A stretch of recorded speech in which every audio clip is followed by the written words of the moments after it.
I'm back. I'm back from Rio, and we have another episode of League Weekly. Guess what? MSI is over. We're going to talk about what happened there. I think the tournament sucked. These guys disagree.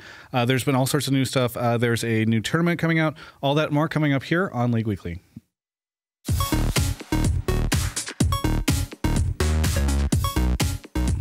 I have returned to Los Angeles, California, and into my rightful place as the host of League Weekly, the correct. I was better. Get one in chat if you thought Mark was better too of Travis. We're not doing that. Anyway, I'm gonna watch chat. I guess I just have to introduce my co-hosts. First off, I've got Mark to my right. Mark, how was life without me for a couple weeks? It was pretty good. Yeah. Probably the highlight of my year so far was not having you around. I didn't actually watch MSI live for a lot of it. I was in Boston with my brother. And then what was going on there? He got ordinated a priest. Ordinated? So, is that the word? Yeah, ordination. It's not ordained. Ordained is correct. Okay. I'm an idiot, if you haven't noticed, everybody. Yeah. That's what I was doing. Now I'm back, and I watched all the games. And yeah. Well, congratulations to your brother. Thank you. Yeah. For him. Next up, we got Emily Rand, who is also back from Rio, but was on the last episode. How's it going, Emily? I am still tired because I didn't sleep. So I was like trying to combat jet lag by not sleeping the night before we left. And then I also couldn't sleep on the plane. So I ended up being up for like 48 hours. Yeah. I'm going to scooch you over because I just feel like you're a little too close to me, a little too far from Emily. There we go. I'm fine with that. Somewhere in the control room, everybody's freaking out because they have the. Well, you just probably ruined every camera shot they just set up. See. So in a second, they'll go to like a single of you, and then they're flipping through all of them right now. Yeah, they're checking to make sure that.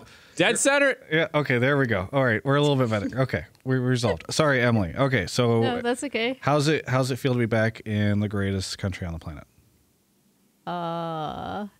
Pretty good. Great. All right. Let's move on to someone who unfortunately is not in the greatest country on the planet. Kelsey Moser. How's it going, Kelsey?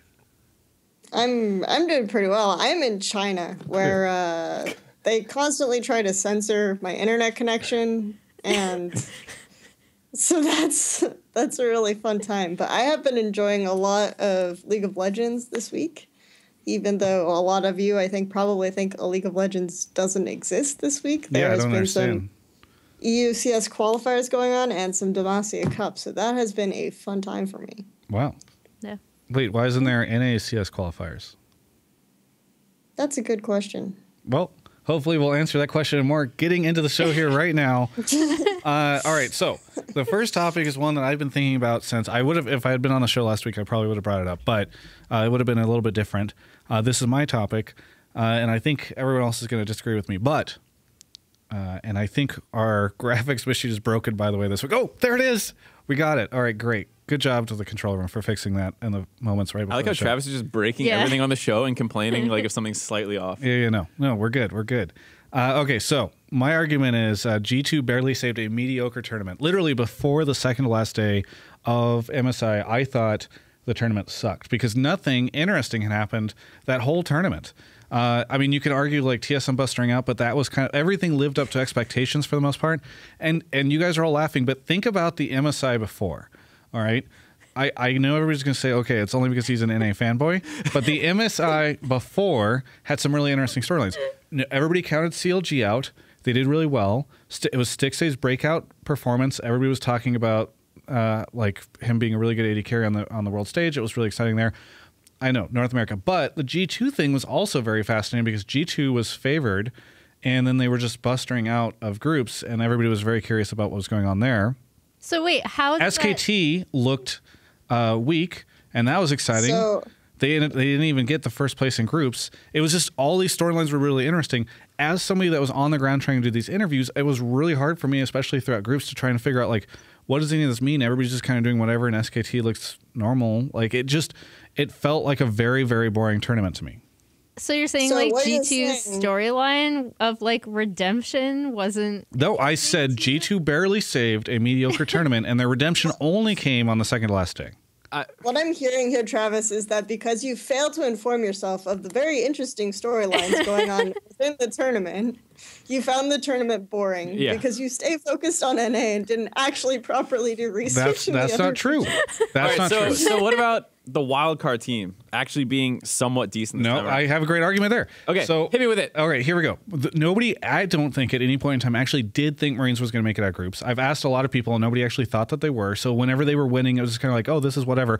And by the way, Albus Nox already did a much better version of that story at Worlds last year, where they actually were doing really well and getting out of groups. But you were talking about last MSI being like the greatest tournament ever. No, and I didn't say the greatest. The wild card team then because sucked. CLG made it to the. It's the wild not card just CLG. team. All I'm That's saying why. is like the wild card team this time was better around. Like it was like, Yes. and I understand you don't watch the games, but as a fan who enjoys watching the games, I was much happier to see the wild card team, despite all of us saying probably not going to make it out. Still, at least their games were like relatively entertaining. Yes, I know. I get that, but I just don't think that from a That's not a storyline. storyline. Yeah, it's true. The gameplay is you can't say a wild card team is performing better. That's not a story because then you have to watch the game. Albus Nox already performed way better than them at Worlds. No, actually, they were actually a much worse team. Anyone like Albus Nox benefited from literally G2 and CLG not having brains and Rox not caring in group stage, and then they made one of the worst tournaments ever. Sorry, Kelsey. Kelsey, you were gonna say? I was just gonna say I'm gonna help you out. There's a website. It's esports.yahoo.com. Yeah.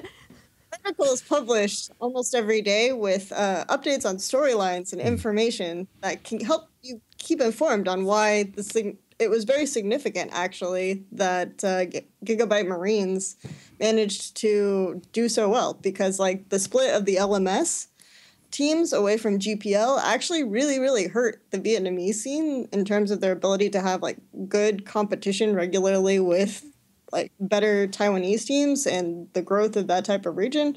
Whereas I actually feel like if we had combined like the Vietnamese teams with like the top tier Taiwanese teams to make a league with like those two, and I realized that competition wasn't the only reason why LMS was split off. It's really, really hard to get like all of these teams to come to the same location. But the fact that the Vietnamese teams are doing really well and had a chance to play against Flash Wolves and things like this, like that was a really cool storyline that had nothing to do with it meant a lot to them to play against Flash Wolves, actually. Like talking to them, they were like, those were the games that we kind of, not that they prepped for them more, but like they were really looking forward to them. I mean, I guess it's cool. It did not. What about, I mean, you talk about G2. Or like WE, well, like they were this like But again, huge, okay, historic organization. you were there with me at groups, and every day after groups is just sort of like, okay. And by the way, here's another thing: as I'm certainly not an analyst, and you guys can tell me that I'm completely wrong. I completely admit that, but I felt like so many times throughout groups, I would watch a game, and at the end of it, I would be like, both these teams suck, because one of the teams would be leading the entire time. Kelsey just giggled. I don't think I've ever heard her giggle before. One of the teams would be leading the entire time, and then would just make like two mistakes, not like the other team outplays them, but two stupid mistakes or two calls. The other team would just suddenly win, and I'm like, neither of these teams look good after this. Certainly G2 and TSM is a pretty good example of that, but I felt like I saw it more often than that as well. I mean, I think that's true, and I think that's an interesting story. Like, Yeah. why is the world apparently, other than TSM and, SKT and somewhat World Elite looking awful right now? Like, is it the meta? Is the tournament too rushed? Like, jet lag? Like, what are the problems with these teams and why they are failing to close out games? Is it just like everyone's closer, so they punish mistakes harder? Like, I think that's an interesting thing to talk about, even though I understand, it's not as cool as watching some team like play super clean. I mean, another thing is like, I know you really love, and we talked about this in person too, but I know you really love the best of one, or you say you do, and you love like the drama of the best of one. Well, I didn't like it that much in this format. Yeah, I was gonna say, I think the difference in preparation and adjustment that G2 showed in their best of fives as opposed to their best of ones makes a pretty good case, and obviously it would make the tournament longer, so I'm not sure how you do it logistically, but it makes a pretty good case for no more best of ones. I mean, I think this isn't the sole reason why a lot of teams looked really, really close. I think it had a lot to do with how teams came into the tournament, what they kind of thought the pre-tournament meta was going to be, what it ended up being, what they saw in scrims, like what happens at every international event. But I think that doing away with best of ones, you'll be able to better tie like that kind of narrative storyline that you like, along with like game analysis, and it'll make for an overall more interesting tournament. I mean, we'll talk about format in a little bit. It is one of our topics on the list today, but go ahead, Mark. Oh, I was gonna say, bouncing off more towards what you're saying about last MSI and some of the storylines. I think the Flash Wolves storyline and the group stage actually paralleled G2's a little bit. Last split, where Flash Wolves was hyped up as like the clear number. Last year, you mean? Yeah. G2 was supposed to be better last year, obviously, right. And then they came in and flamed out a little bit. This time around, Flash Wolves was hyped up as like the really, really good team. They're supposed to be the clear-cut number 2 in the world for this event, at least, and, not including other teams in Korea. And then they just looked really bad and were losing to everybody and almost didn't make it out of groups. And then they got destroyed. I mean, you by SKC. You say that, but like everyone almost didn't make it out of groups. Like it was so close. Like, right, but that's the point, is that they were supposed to be. People expected TSM and G2 to finish in second. Like most people didn't. Yeah, TSM was supposed to get destroyed. They were not supposed to be close to like getting out, and that made it more interesting. The fact that as a TSM fan, you had hope for a little bit. And like Flash nobody was like really excited about how TSM was performing. No one was excited, but it was like, at least we have a chance. They might make it out. Yeah, like I'm down for a chance as opposed to what I thought was going to happen, which is I had to delay the posting of my NA memes, so even I was relatively surprised by TSM's performance. But did you feel like they played? I mean, you guys had a whole episode about this last week, but I don't think anybody felt like they played well at this tournament. No. So but okay, again, I feel like you're getting hung up on like compared to the previous play well, year. but there's other storylines within that. Like the fact that Flash Wolves didn't play well when they were supposed to is interesting. This team had super dominant early games. Why is there no dominant early games out of them? They had negative 800 gold average. Why? Like those are things to talk about. I get that those are maybe some things you can bring up on the analyst desk after a game, but last year. You couldn't interview them? You couldn't ask them? Karsa, you were a super dominant. Like, what happened? You don't know. I did, you could. And there's an interview with Betty that you can read where he talks about that. And I think I actually asked one of the Flash Wolves players as well, probably under advisement of Emily, quite frankly. But I think, yes, you can ask those questions. I was disappointed. In my mind, every other international tournament for as long as I can remember has had these kind of clear-cut, beautiful storylines, and quite frankly, covering groups. Like, it's not very exciting to ask, like, oh, Flash Wolves should be better in the early game, but they're not. But then they're playing against other teams that also look bad, and everybody's just kind of trading wins, and it's just like, I don't know. I just felt like it was very mediocre. Here's a good Flash Wolves storyline that people didn't bring up enough, and I was actually really surprised, is that I thought Flash Wolves looked worse with Betty, and they were supposed to look better with Betty. Like, I actually thought that they were a better team with NL overall, and this is actually something that has haunted Flash Wolves forever, right? Is that every time we try to bench NL, we just look worse. And I think part of it is that some of their creativity, like they're forced into positions where they have to have creative early games to get NL like a free sideline and things like this. So I think that that's like a really good storyline, is like, what is going on with the Flash Wolves that they need NL? Like, is it a morale thing? Is it like, does he have some presence for the team? Because like when I've interviewed Sword Art and NL before and things like this, it's like, they might have a really bad loss, but I see NL and Sword Art hanging out backstage together, and Sword Art is like, yeah, I don't want to leave this team anymore, and things like this. Like, that's a really cool storyline. Like, what did NL bring to that team? And I don't think people talked about it enough. Like, I didn't hear people talk about it enough. I want to address a couple comments in the Twitch chat right now, specifically talking about me. So we've got Hewitt567 saying Travis jealous about TSM not making it out of groups. Elu202 says he's just salty because TSM didn't make it. Listen, guys. I've been covering NA for years. If there's one thing I am used to, it is North America flopping. I am not jealous or sad about this. That is expected.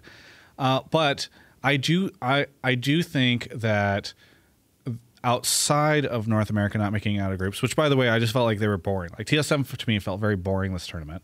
It wasn't like I don't know. It was just, I think they were boring, not good. And I think SKT, like, again, some of the storylines I talked about that I really liked from MSI last year, SKT looking vulnerable and them not making it out of groups in the first seed. I think throughout this entire tournament this time, everyone knew SKT was going to win. There wasn't any question about that, which is pretty boring. And I also think like G2 last year had a tremendous flop. Flash Wolves like almost not making it out of groups, but also almost certainly making, like, it doesn't compare. So that's sort of it. We don't need to keep going in circles around this stuff. So what you're saying is, for you to be interested in a tournament, we need to give SKT food poisoning every time. Yes. All right. They find their own Heidi Lau. We'll have to You put them in bad beds. They're tired. But there, I went on my rant. Now it is time for Mark to go on his rant. It's a very ranty show today. Yeah. So you wrote CloudTemplar and North America fans, two groups of people I never really expected to have merged together, need to stop. Yeah, I had to rewrite this title a couple times to tone it down. Yeah. Please, basically, if people missed it, on the subreddit, there was a Slingshot article or something, which was about a CloudTemplar stream that he had, where he was kind of just giving his thoughts about MSI and in particular TSM. And if you read, I can't understand Korean, so I can't watch the stream. I have to take what this article is kind of writing as face value. Right. But what he was saying was just like almost sounded like a salty NA TSM fan. It did not seem like really intelligent. What was he saying? Basically, he was saying the one thing he said that was good was basically TSM doesn't have any clearly defined strengths. They're strong individual players, and they win their region because they have the best players, but they don't have any actual strengths as a team. And that's true. For the most part, I'd say that's how TSM wins. It's just like generally we're better all across the board than the people we're playing against. And aside from that, though, he was just like kind of firing shots randomly, like, "Oh, NA orgs need better direction, and they're really bad about this thing and this other thing, and I just don't get it. And I want to see TSM do well, and I'm sick of seeing NA do bad, and blah blah blah." And like he didn't provide any kind of like useful criticism or feedback or like what we should be doing better. It was kind of just reading like I wish NA was a better region. And it's like a Reddit thread. It sounded like a Reddit thread. And then similarly, NA fans were like, TSM and North America needs to stop copying the Korean region. They need to do their own thing and find a style that works for them and this and that. And like, I know Emily thinks that the whole idea of like the Korean style doesn't even like necessarily exist. And just the idea that like NA's losing because of like just team structure and we don't approach the game correctly. And it's like so many other issues at play in North America that is ridiculous that I keep seeing this crop up as these kind of like fanboy grasping at any reason other than like a lot of the ones that are really like underlying and true. Yeah. More giggles from Kelsey Moser. What are you giggling about? Yeah. No, I just like I enjoy this because I feel like the thing that is one of the most frustrating things for me about just the international League of Legends scene in general is that there is like no effort to actually inform yourselves about what's going on in other regions before you start making like really broad sweeping generalizations. I don't know what you're talking about. Yeah, coincidentally tying into the initial topic. But it's just like people will make really broad statements like, I think we incorporate Korean players better in NA without like pointing to specific ways in which they are saying that they're incorporating Koreans better. Or like CloudTemplar will criticize NA and say something like, they're just approaching the game poorly. And it's like, how many NA teams has CloudTemplar talked to recently? Like, he's talked to a lot, but the question is, like, how does he have this information? Where is this information coming from? And it's actually not that hard. Like, you would think the language barrier would be a big deal, but you can actually contact, like, Chinese teams, Korean teams, and talk to them a little bit about this stuff, like, fairly easily. So that's a big point. It's just, like, people who don't really know what they're talking about, kind of just like saying like random things. And then like I want to talk a little bit about just like what I think are a lot of the core issues in North America beyond like, yes, we are not perfect. Our teams, half of them have horrible organizational just strengths. They don't do anything well. But the top teams, even they have to deal with these other underlying issues. And a couple of them are like, one, our player base is tiny. We are the same size as Brazil in terms of our player base, our ranked player base. Europe and Korea are 2.5 times bigger than the NA player base. So think about this. For every Dardoch that exists in North America, there's 2.5 of them in Korea. Yeah, but you import them. Yeah, great. Not including China, obviously, because China's player base is ridiculous, but we'll leave China kind of as its own thing. But like, if you're a Korean, in the Korean scene, for every Dardoch, there's 2.5 of them. For every Stixay, there's 2.5 of them. Just think about that. How much better those regions are going to become. Okay, but I'm gonna challenge that argument. Sure. I get where you're coming from, but if you said you're going to leave China alone, but China's a pretty good counterexample of this, right? Like if China had like their player base is just tremendous, shouldn't they be stomping on Korea? Well, because so here's this is actually an interesting point because what always happens when you start explaining your thoughts on something is they take one idea at a time.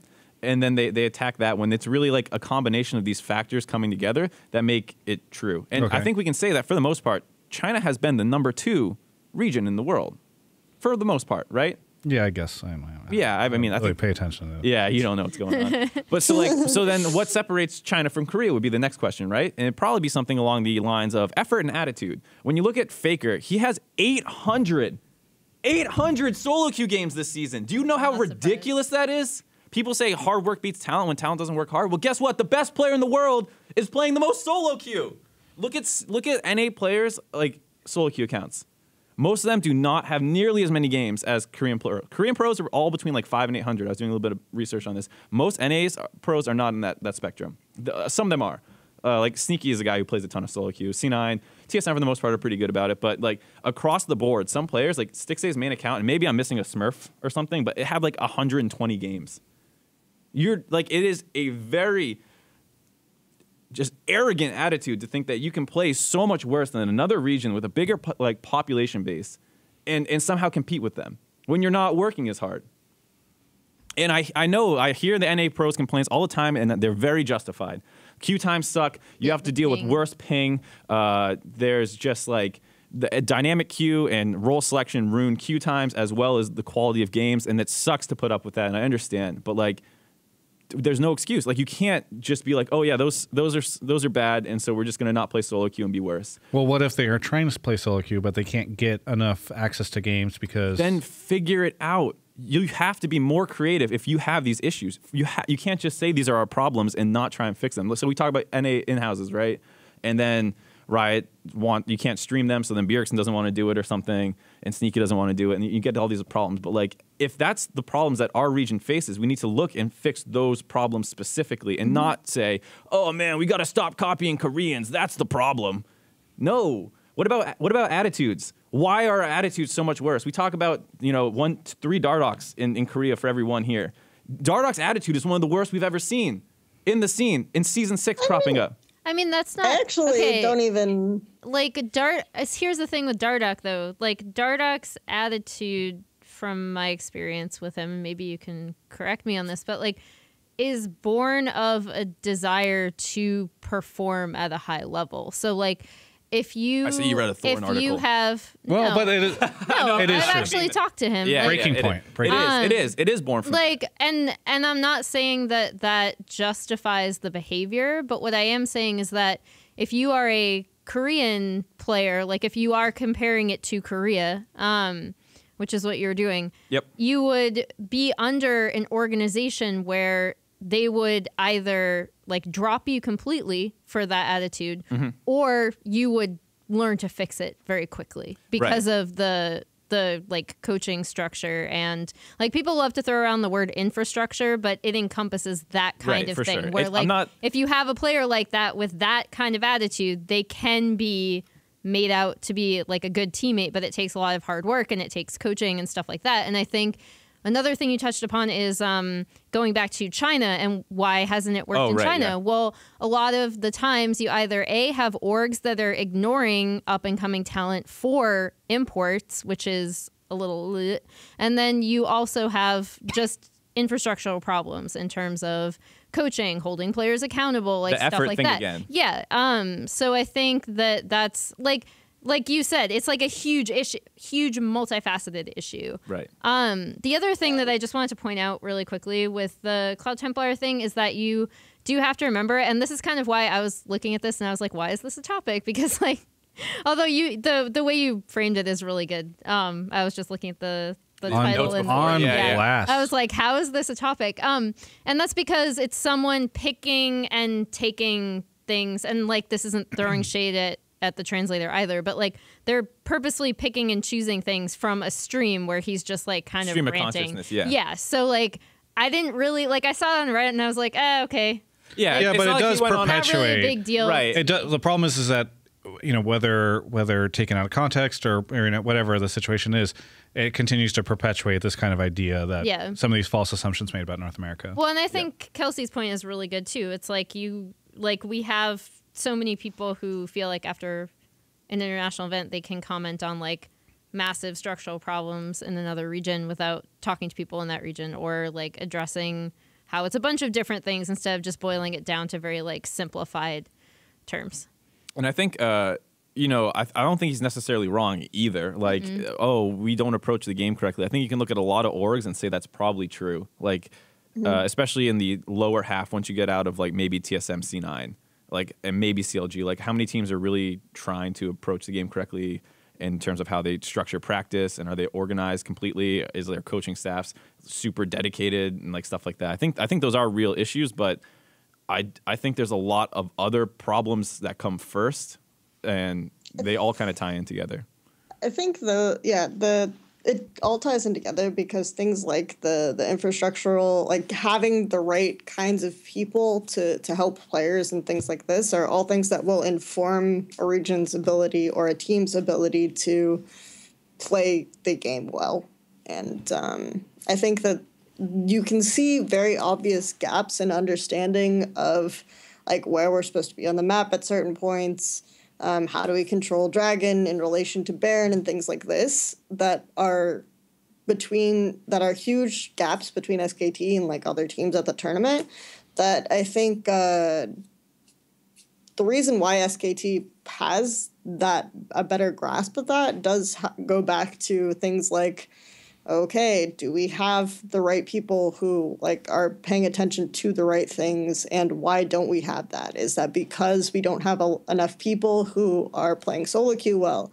Is that because we don't have enough collaboration between the teams? Is that because the coaching staff is really, really young still in most regions? Are people not dedicated enough? Like, these are all questions that I think will inform your ability to play the game. Right. So I'm just surprised. Oh, go ahead. I was going to wrap it up unless you want. I was just going to say I'm surprised this isn't a blame game, because CloudTemplar and NA I was going to put it out at some point as another video. Maybe I will again. But the point is basically, if you are in a region with a smaller player base and you don't work as hard as the bigger regions, and you have what I would say, and the Dardock example was just trying to like pick one out of a hat.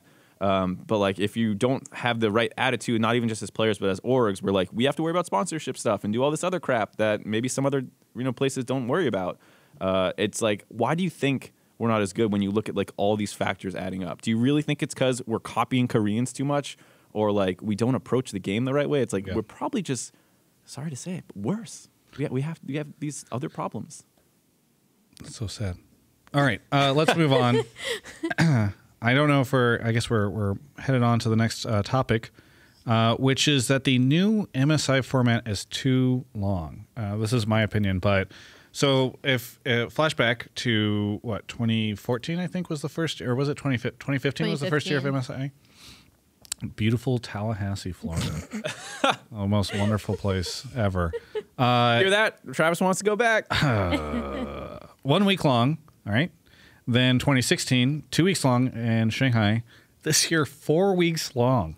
Now, I know what everybody's going to immediately say, that the first 2 weeks are play-in, so they don't really count. But the problem is, I think it's easy for us or people at Riot or whatever who are like deeply embedded in this format, in the league scene, to be like, oh yeah, so MSI's, then you have this kind of early part of the event, which is playing. The problem is, I think actually for a lot of casual fans, like, MSI just feels like it goes on forever.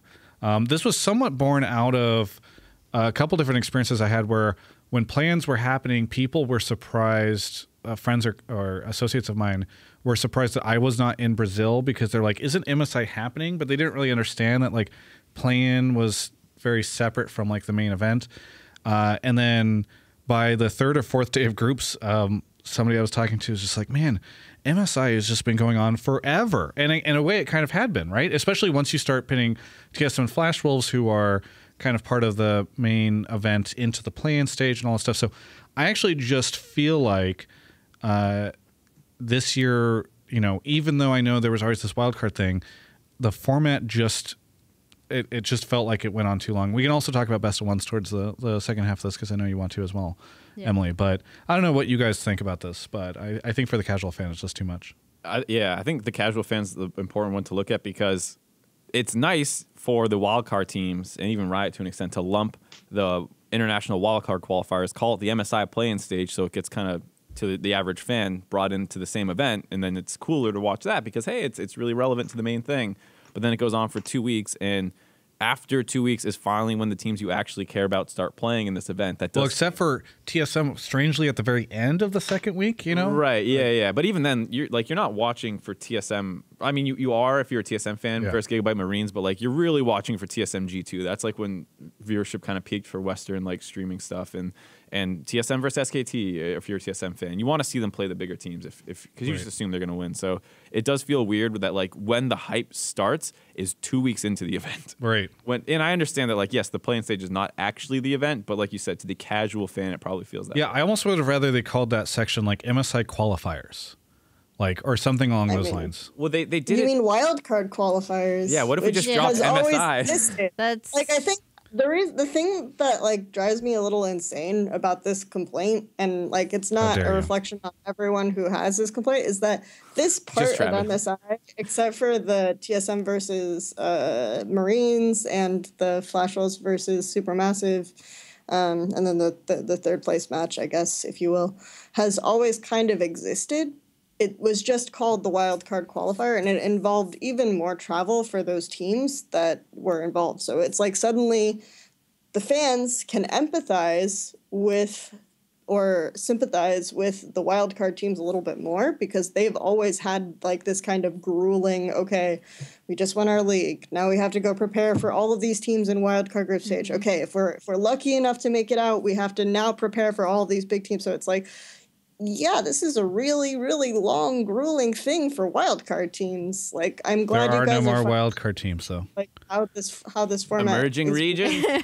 Emerging Yes, regions. Vietnam, the emerging region since So- season 1. Lone Go For You in Twitch chat says, I follow League more than casually, and honestly, this year I barely registered it because it was so long.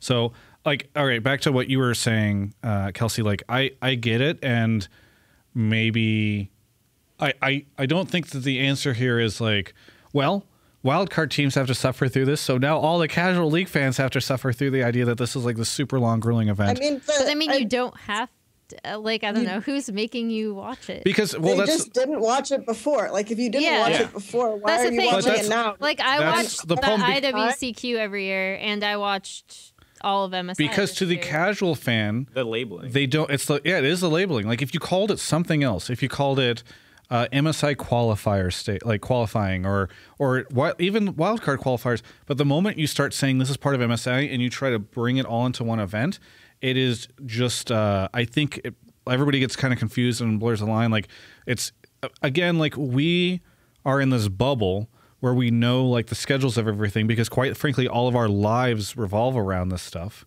But for the people who are like not working in this, and like League of Legends is one of a variety of different hobbies that they enjoy, I think seeing like MSI is happening, you tune in, but then like none of the teams that you know or the regions you really care about are there, and then like TSM shows up, but it's just at the end, and it just my feeling is that those people get really confused by it based off of some interactions I had. I guess. Oh, I was just gonna say, I think my friends must have had a different experience, because like if the few of them that were watching, they would just be like, "Oh, when's it starting up?" And then they'd tune in. They'd be like, "Oh, this team's fun," but like it wasn't. They weren't like. I don't know. It was like having any other event on, where you just kind of turn it on when it's available, and leave it on. And it's not really something that they were super emotionally invested in, aside from TSM, because they're from NA, so they were rooting for TSM. But they seem to really like the event. I don't know. But I don't. That could just be I just my think friend group. The whole point of this MSI thing was it's supposed to be this kind of fun, brief thing in the middle of the year, and then it became this literally a month-long event. Well, I think people want it to be a more serious event, given that they think one serious international competition is too little with just Worlds. So they want MSI to be that, but I think when half of the event doesn't even feature the teams people want to watch, and I understand it's the play-in stage, it's not the main event, but to the, like you said, to the casual fan, half of the event doesn't even feature the teams you want. And there's a good side to it and a bad side to it. Obviously, like we said, the good side, bring more like exposure to these teams or whatever, and simplifying the travel for them, making it easier for the international call qualifiers, but it has that other negative side to it. Yeah, I actually think you can fix the problem just by branding it differently. Like you could still have it be this long, but if you just call it differently and you just sort of like make it very clear that this thing that's happening in the beginning is not a part of the rest of it, then I think you're in a better place. I just don't understand. Oh, go Kelsey. Sorry. I was just going to say, yeah, but then you're just literally going back to the old format. Yep. And one of the problems, the reasons why we made it called MSI was to like include more of this aspect. So I don't know. I guess to me it's just a little bit confusing that you're just going back to the first one as if just call it ignoring qualifiers. the problems that the first one had. No, call it qualifiers. And now you could still keep like TSM and Flash Wolves attached to it. That's a very different thing. So you say like, oh yeah, TSM and Flash Wolves have to qualify into MSI through the MSI qualifiers. And they fight against all these other teams. There are some that are already pre-seeded in because it is an invitational. So these other guys have been invited in. And then you're good. I mean, I guess I just don't understand why, because as far as I know, viewership, and I don't know this for the entire event, but like I do know that for the most part, when I looked down at the viewer count on Twitch or YouTube, it was a lot higher than I'd previously seen for international wildcard qualifiers. Yeah, but I'm someone who's watched them like every year. So I guess my point is like, is your argument that it's contributing to like casual viewer fatigue in the main event and taking viewers away from the main event? Because otherwise, like, I just don't see the point. Yeah, I think my argument is that it takes what was a sort of simple, fun, but competitive tournament in the middle of the split and makes it feel like this month-long gauntlet that is Worlds to a casual fan. And that is not a good thing necessarily, because I mean, to some extent, you're also kind of it kind of washes out the main appeal of that event, which was like it's like this burst of international action in the middle of the year to whet your appetite before you get to this actual month-long epic event, which is Worlds at the end of the year. So I think from sort of a branding perspective, it's not that great. And I think that you're just creating a lot of confusion as well around when things are happening that are valuable or whatever. Like just because people tuned in doesn't necessarily mean, in my mind, that that's not a way to evaluate the success of the new format. It's maybe one way, but not always. It'd just be interesting. Like if I'm Riot, I do a focus group after this thing. I know focus group. What you see, sort of what everybody thought about this thing, and you ask the casual fans like, so did you understand what was happening? And if a lot of people are like, I don't know, then probably not a good thing. Did you want to talk about the best of ones? Throw into this one, or is there another? No. Yeah, we can throw it into this. Emily, do you want to talk about best of ones? Well, I mean, I can. Or do you care? We can move on. I mean, I care. I just don't want best of ones anymore. Like, I think that, and I mean, the other problem is, so we're talking about format, right? Like, if you already think it's too long, or if casual viewers already think it's too long, then you would have to reformat it so it would be the same amount of time. But like, for me personally, and this is probably just my own personal bias, but best of ones are a lot more boring to me than best of twos or best of threes. You don't see as much adaptation in the best of one. Like, I know your argument is that they're super exciting because you can just cheese and win a game, or like something really weird and cool can happen and stuff. But yeah, I just don't want best of ones at international tournaments anymore. And it just made, like, anytime it seemed like it was dragging, it kind of felt like it was because of best of ones for me. But that's just me personally. Yeah, I guess it's just so weird to hear it's dragging because of best of ones, because I think oftentimes since the NALCS split, or NALCS regular split changed to best of threes, I feel like there's a lot more dragging that you feel in NALCS. See, I'm more interested in best of threes because you can see like teams adapt and adjust and try to figure out ways to beat each other. I don't know. I vastly prefer it. I think best of threes were good for the region for North America, but from like a competitive standpoint, but I don't think that they were good from like a viewer perspective. Maybe. I think you can always say that best of ones generally are more hype. You'll lose strategic depth for like entertainment value. And I think that's like situationally okay, but I don't like it when it's like knocking teams out who like they didn't get tested on that. Like that's not what you had to prep for. Like in this, you're prepping. So for we need to move the splits back to best of one, so NA is better prepared for these international events. Maybe. I mean, like what we were saying before about how like the main teams don't even get to MSI till like week 2. Yeah. 2 weeks of it. Like, can you shorten the qualifier a little bit? Because the qualifier is about finding the single best representative from the wildcard regions, essentially, or 2 of them, to compete against the emerging regions, or compete against the North America, whatever. But like, you don't need to have them all round robin each other. You're not trying to get a fair seeding here. You're just looking for the 2 best. So you could just run a regular bracket with those teams. If that's faster, I would have to think about it more. But yeah, that's the thing. I haven't like you would have to come up with an actual right. Like format. it's hard off the top of your head, but like, could you just put the teams against each other in best of 3s, and then the winner plays TSM? Do they have to do 2 groups of round robin play? Like, yeah, I don't. It's like I would have to see if that's actually faster too. But if it is, and it's a better test of skill in some way where you're prepping for a team, because like if I'm playing a best of 3 versus if I'm TSM versus G2 and it's like, oh, he plays Galio. Now, next game, I'm going to react to that versus like, oh, he plays Galio. Well, I got to go prep for this other team now. And you didn't learn anything from that game to take into your next one, which is something that's huge in League of Legends in terms of competitive play. Well, we can ramp up this topic. Twitch chat does not even, like, they've literally for the last 30 minutes just been arguing about TSM stuff on the international stage. And now it's like Crown versus Bjerg and who's better. I don't know. It's just, stick with us, Twitch chat. Come on. They anytime you bring up TSM, they just wander off. So either way, when we get back from break, we're going to be talking about PerkZ, if he's actually good, the NiP controversy. What? And not the topic, by the way. how? Yeah, is he actually good? And well, you got to get him to stick around. All that more coming up sucks. After the break. Reasoning when we come back here on League Weekly.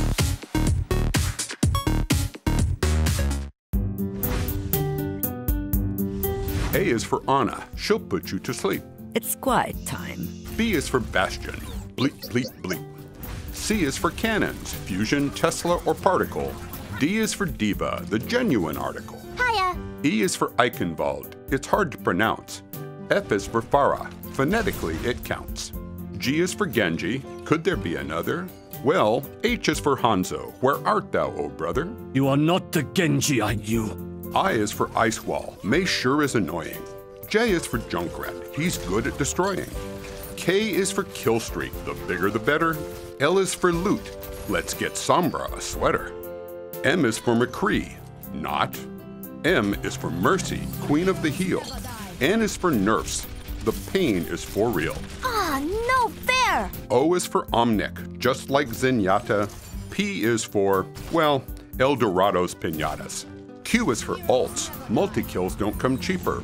R is for Reinhardt, Roadhog, and Reaper. S is for Call of Duty's Soldier 76. T is for Tracer and her core blimey tricks. Who's next? U is for Ugh, when teammates pick Torbjorn. V is for Volskaya. Point B is so forlorn. W is for Winston, a sometimes furious ape. X is for Xylophone. That's not a mistake. Y is for yes, when Lucio's picked.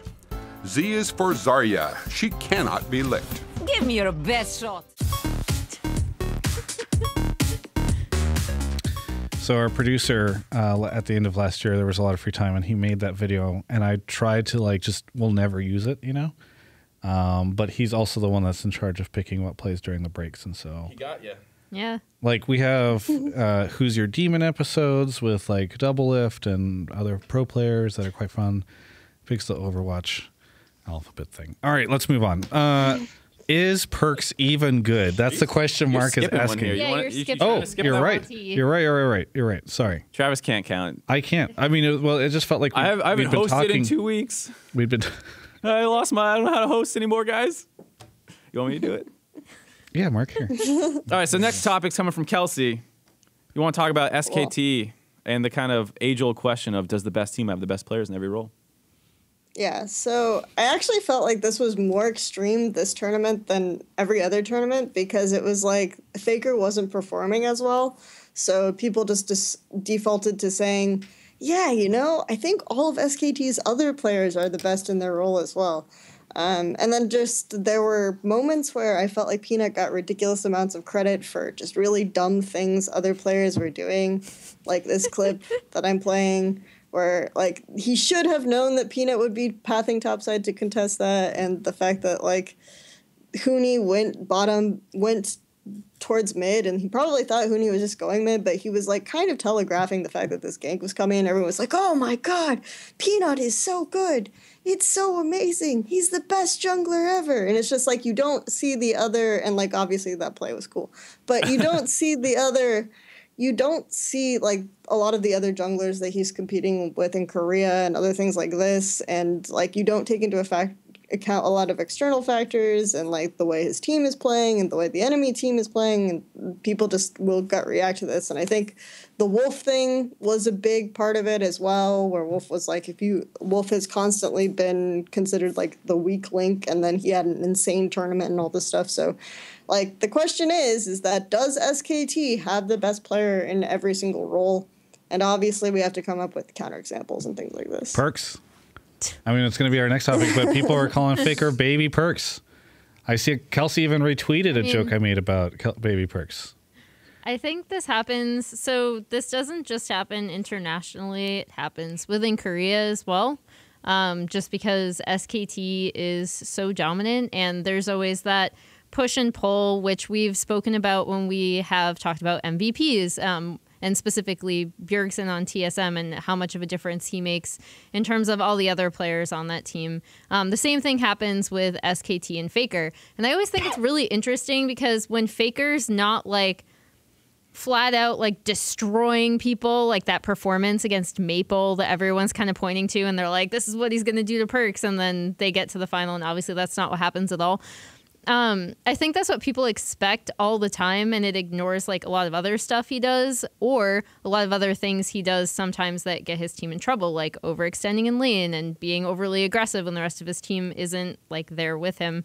There was that kind of super awkward thing in the river with like Peanuts just kind of like watching him die, and yeah, that was bad. But anyway, I think this always happens on teams like this, and I don't actually think that SKT has the best player in every role. And that's actually one of the reasons why I was really sad that Score didn't go to the World Championship last year, because I think he was the best jungler, and I think a lot of people just kind of ignore his existence per usual. I still think he's the best jungler. Exactly. I haven't seen him at an international competition. Travis doesn't even know who he is. That's how you know, because he hasn't been to an international competition. We're using Travis as a metric. Yeah, exactly. He hasn't been to an international event since I believe 2015 Worlds, if I'm not mistaken. But yeah, I mean, this is something that always happens. I do think with the Wolf thing, I've been really critical of Wolf. I think that this is the first season of his where you could make the argument that he is the best support in Korea, like where you can actually sit down and compare supports and make that argument. So that's what I'll say on Wolf. Is the question, do they have the best player in every role in Korea? Or because, the lower third doesn't say in Korea. Well, I think no asterisk. that's a different question of like, is there the best player in any role not in Korea? Not in Korea, yeah. And I would think you'd have a really hard time convincing anyone of that. So it's essentially it's essentially the same question. There's an 80 carry in North America. Superman, Wild Turtle, actually. I think you can make the argument that there is like a good, it depends on how you define like what a good player is, right? If we're talking about like kind of raw skill or whatever, like you can kind of make some arguments here and there. Like Odo Omna got insanely hyped last Worlds, for example, by players like Smeb, like who were saying like how insane this guy was and stuff like this. So there are like tiny arguments you can make.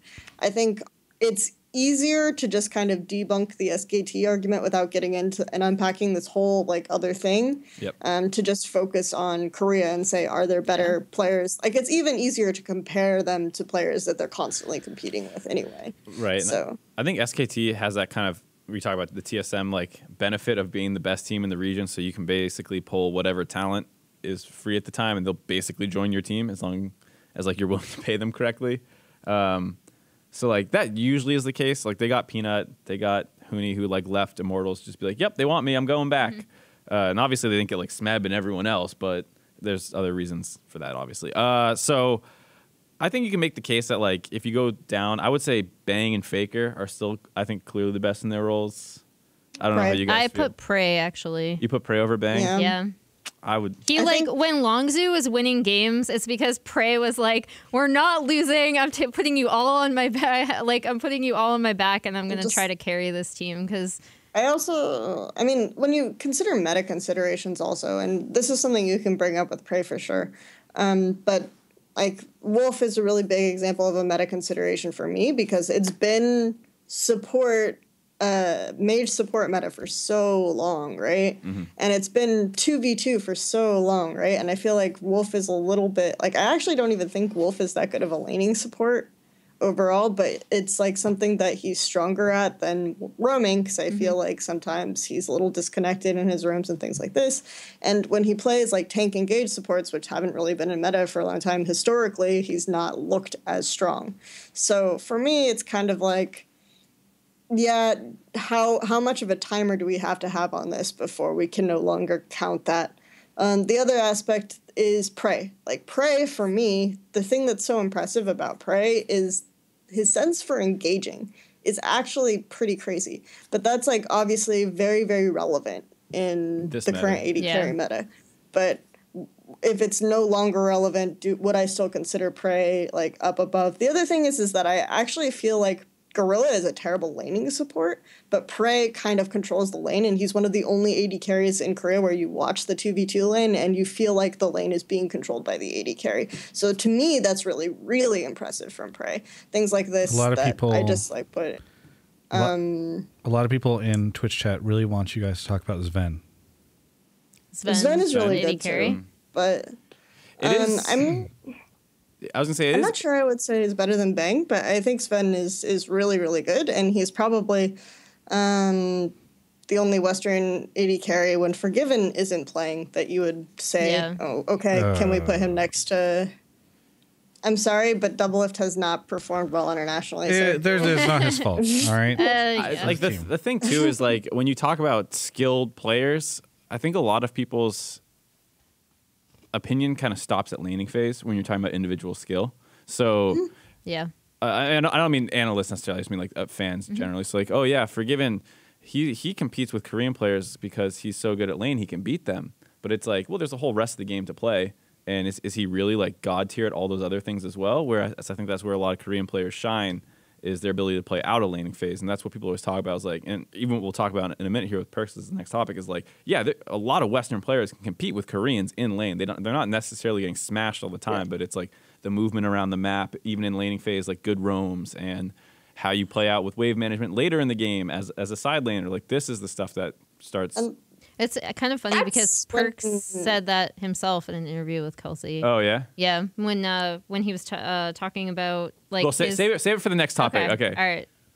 Sorry. Yeah, I think but to me, yeah, the reason why I'm talking about lane so much is it's like I'm talking about Prey and Bang and how they match up, and for me, like the way that Prey controls the lane is a defining difference, and the way that Wolf plays in lane versus like roaming is a defining difference. And also, like, a lot of pro players will tell you that they rate laning phase so highly because they don't know like what's working on in comms and why a player is in this position and stuff like this anyway. Yeah, so that's again how you're defining skill. I was not saying, like I said, I don't think this conversation specifically. I just mean like fans when they talk about, oh, wow, this player matches up to the Koreans. It's like not necessarily just laning phase. And I think a Bang is actually an interesting example because he is playing on such a team with so many other like aggressive factors now, with Peanut, with Faker, and with Huni being like the bot lane is not the most aggressive spot that he needs to be. He doesn't need to like try and generate his own leads in laning phase. And like if you saw that, I think it was tweets or something that Bang was talking about, where like, what's the role of an AD carry? And he's like, number 1 is don't die. Number 2 is like do damage. And I forget the third one, but I think if you're looking at like his own metrics of like what's a good AD carry, he is amazing because he is almost never in the wrong place. I just want to bring up Score and Peanut because I guess that's something that's near and dear to my heart. But like Peanut is Because I run into this a lot when I start evaluating junglers and start talking about junglers with people. I know that not everyone wants to go and study like Peanut's Ivern pathing, for example, which is what I'm going through now, which is incredibly good, interesting, different. But yeah, anyway, my point is that like, especially with the jungle role, I feel like evaluating players gets really interesting. And with Peanut specifically, it's really easy to see what he does right? Like, especially when he's playing a champion like Lee Sin, where visually it reflects like all of these amazing mechanical things that he is able to pull off. But at the same time, and again, this comes down to like what you define as a best player in a role. Like the reason why I define Score as the best player, best jungler in the world right now is because of his incredibly intelligent and intuitive jungle pathing. Like he seems to always be exactly where he needs to be, and he's remarkably efficient. And anyone who wants to study like what to do as a jungler, I feel like should always look to him first. Whereas Peanut definitely makes a lot more mistakes in that regard. And I mean, if you do want to look and see him make mistakes, like Ivern's a pretty good example of something that he picked up and it was really shaky. And it's kind of where you can see it. Because I think a lot of the problem sometimes when you're evaluating players is you want something you can point to visually and say like, yes, this movement visually represents like whether this player is good or whether this player is like not so good in these specific areas. I don't know if that makes any sense. Yeah, I think it does. I think this is a good tournament to kind of showcase Peanut's strengths, where like a lot of teams were not playing super clean. Games were very scrappy, and that's a situation that Peanut probably loves playing in, and can highlight and make him look better than he is in a different styled game where everything's super slow and controlled, or necessarily where these kind of not being in the right place problems would show themselves more. Yeah. And so I think that's something that happened with this tournament, where because SKT was, I mean, they destroyed KT in the finals too, so that kind of helps with the storyline as well. But it does feel like they kind of crush everyone, and it makes it a lot easier to be like, they're the best at every role, when it's a lot of the fact that they're all playing together under SKT. But then looking at Peanut, I feel like you can visibly see like, here are his strengths, here are his weaknesses with it just within like, compare like Gigabyte Marine's Lee Sin performance to his performance on Ivern against Trick. Yeah. Kelsey? I want to say that, and also taking it back to Faker, and everyone always like uses the Faker argument to put down the rest of the SKT players. I don't necessarily want to do that, but people were like really, really hard on Faker in the final in particular, and also in like parts of the group stage where he was losing to Shia and stuff like this.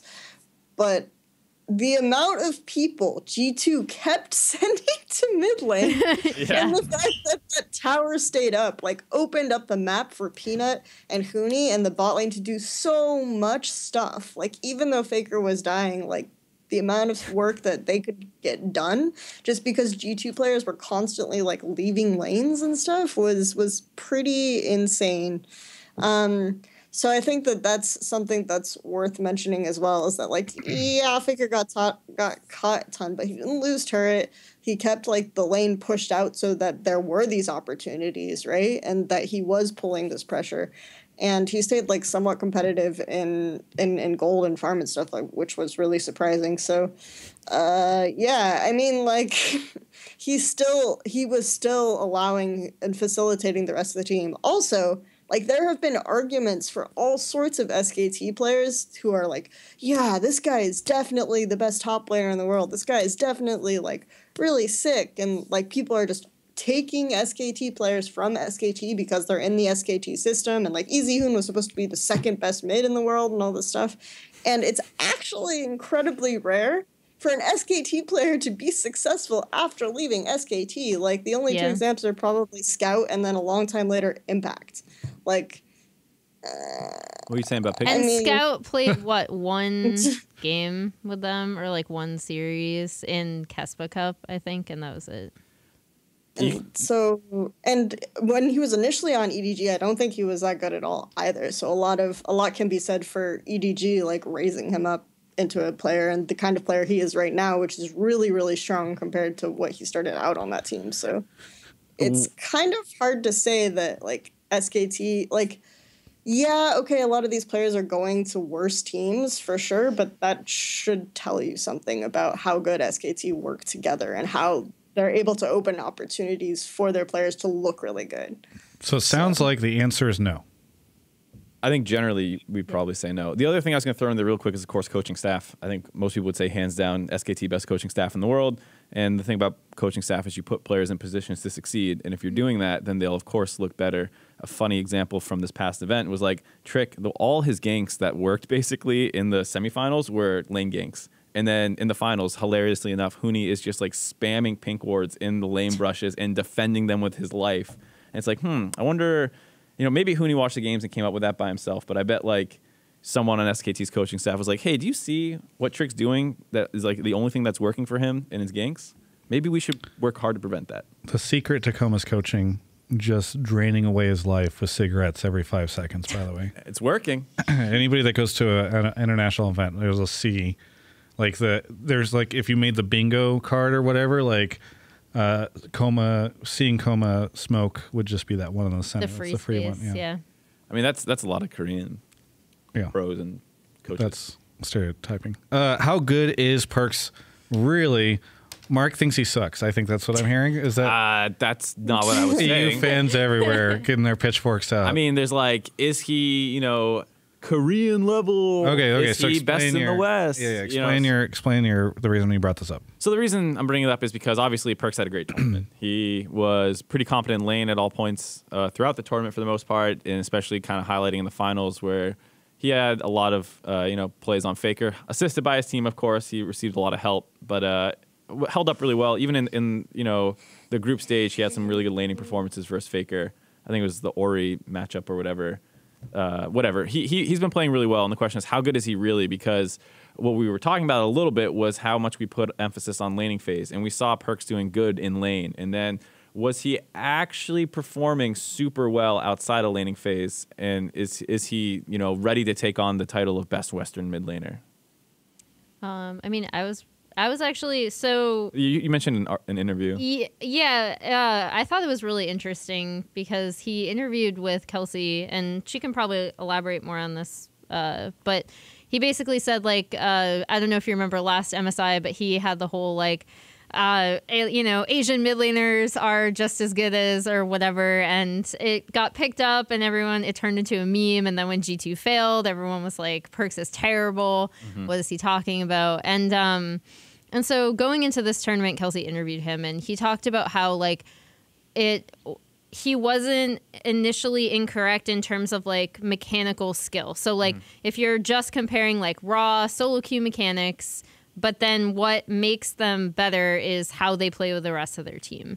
And I think what PerkZ, not so coincidentally, learned, and you can really see towards the end of the split and then obviously all the way through playoffs and through this tournament, is that he's really learned a lot more about how to play with his team and how the map works. Even though we do focus on laning phase, I think that's where you really need to give PerkZ a lot of commendation, is how much he's improved in those areas. Like if you compare him now to this time last year, it's like crazy night and day difference.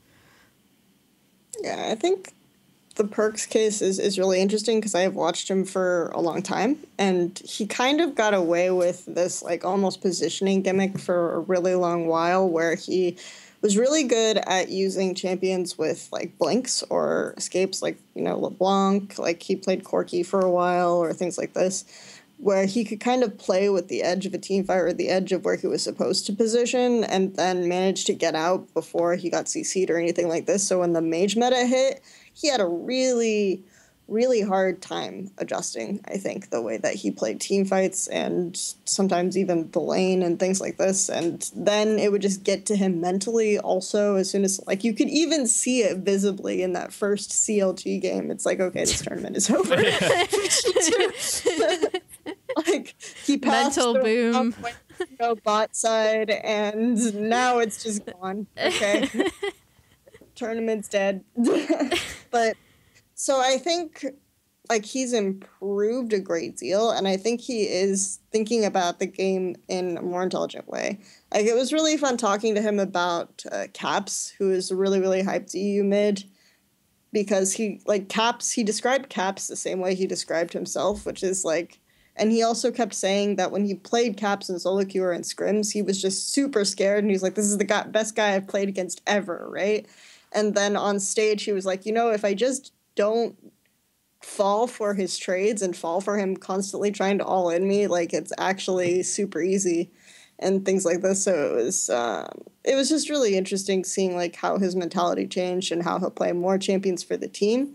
I think even in laning phase, PerkZ occasionally has issues where, like, when he's pushing the lane too fast, he'll just make some mechanical mistakes where he misses some free CS or things like this. And sometimes him and Trick don't always coordinate super well when they're like, this was a huge problem in group stage, and I think it's actually something that G2 had throughout a lot of the EU LCS as well, is like, if he's pushed out, how do they push forward in mid, how do they decide like how to coordinate plays? Trick, when should Trick invade, what side of the map should they like go to and stuff like this. So I would say that PerkZ is like a top mid in the West for sure, but I'm not ready to say he's like the best mid, because I think that there are also a lot of mids that still challenge him in EU and stuff like that. So right, that was the thing I was going to talk about. I think was just that I didn't find his like map play super. It wasn't bad, but I think what you hit on about the group stage being bad, and then in the quarterfinals he laned great, but it was mostly like Condi and the rest of WE just hard camping mid a lot of the time, and he would like survive their stuff well. But that's not him like moving around the map. And then the finals, I thought it was kind of an issue again, where like him and Trick don't like make 4-man plays super well or set up invades together and like move around the map together, which I think, as much as Bjergsen didn't have a great tournament, traditionally is something that he's pretty good at. So that's one of the areas where I was like, I'm not sure he's necessarily surpassed what was formerly the best Western mid laner. Yeah, I think a lot of that will come with just experience, right, to be honest. Like, so when we talk about and I also really liked the Caps example, but just talking to him at this tournament as well, like the entirety of G2 was just, as a team, they were a lot I guess calmer is probably the wrong word to use, but they had this air of maturity that I had not seen them have before, where they were like, looking back at the past, we were bad, like, and like they were all like this, like PerkZ is like, I was bad, like, we were not good, we were not a good team, and I think that's kind of why, tangentially related, they really wanted to shed the G2 like vacation memes, because it was more about like, they want it to be about them being bad, not them like not working hard or not putting in effort. But I think with PerkZ, a lot of it has to do with just growing up, like getting a year older. Well, he was playing, like 18? Yeah, playing professionally for an entire year. And I think when you start to compare him to like Bjergsen was your example, I think Bjergsen has just had a lot more experience. So there are certain very nuanced things I see him doing for that team that PerkZ doesn't yet have down, especially his communication with Trick. Like, I see Bjergsen kind of doing all these things for Sven Skaren to try to help him. And obviously some of that fell apart at this tournament because they also had some issues with weird invades. But I think that's where you want to look for PerkZ to go next. So like continuing to improve his communication with the team. But I actually thought, so outside of a few like mid-game lane assignment kind of things, like I thought his team fighting was actually quite good as well. So sure. So how good is he really? Not quite the best Western mid yet, or maybe he is, but at least like one tournament isn't enough to prove it, especially with how he played in the tournament for me. Like, I think when we were rating EU mids and stuff, I actually put Febiven pretty high up. So things like this. So Febiven, I think, has a lot more of the map stuff down, a lot more of the coordination with Tinko stuff down. So there are like a couple of mids you can name in EU, and a couple of mids. Maybe not even Jensen. Maybe Jensen. Jensen's really hard to pin down because of the way he plays with contracts. So I think he's definitely up there for sure. Kelsey, talk to me about this NiP controversy. Break it down. Explain what's going on. Okay. So the Ninjas in Pajamas have purchased a spot in the European League of Legends Championship Series, and the big controversial part, first of all, was that the spot they purchased was the Fnatic Academy spot, and they didn't take any of the players from the initial Fnatic Academy roster that qualified, or any of the staff. So they're going with a roster of Prophet, Shook, Nagna, Heek, and Spraddle. And instantly, like, there are two problems here. Yeah, and of course, Nico the Pico as head coach. So the first thing you kind of want to look at here is there are two sides to this problem. One is, should teams be allowed to do this, right, when they buy the spot and this is like a really age-old question pretty much everywhere. And then the other question is this roster better than the other Fnatic Academy roster? And like, why is this roster so bad? Like, why? I want to know. Yeah, There's no reason for this roster to be that bad. So my opinion is that for the first part, in terms of should teams be allowed to do this, like, I think that's something that's been going on for a while. I actually don't take a lot of issue with it, even though I agree that it sucks for the players. I think we need to have more, and we've spoken about this in terms of like how franchising is going to work even, but like, I think pro players need to have a little bit more of a safety net in terms of their job security. But at the same time, like, I can understand why an org comes in and they're like, oh, we want better, like, presumably better players. Now, the thing that adds insult to injury in this specific case is this roster. And I'm going to focus, just because this is where I have the most experience, on the two Korean players, Prophet and Nagane. And I'll start with Nagane, because why? Just why? What was going through your mind when you picked up Nagane? He is a player who started at Season 3 World Championship. Decent looking sometimes. He was like, yeah, like everyone was like, oh, okay, this kid's going to be really good. Only played, he benefited from Gragas being one champion, two champions. He played like Gragas and Nidalee. And so everyone was like, oh, he's going to be good, blah, blah, blah. Gets into the league, isn't that impressive, has champion pool issues. Most people, I think, remember him from, I remember him from KT, but I think the specific games that people remember him from KT are when they went to the 2015 World Championship. He was worse on that stage than he had played in Korea, even on like his better champion of his year.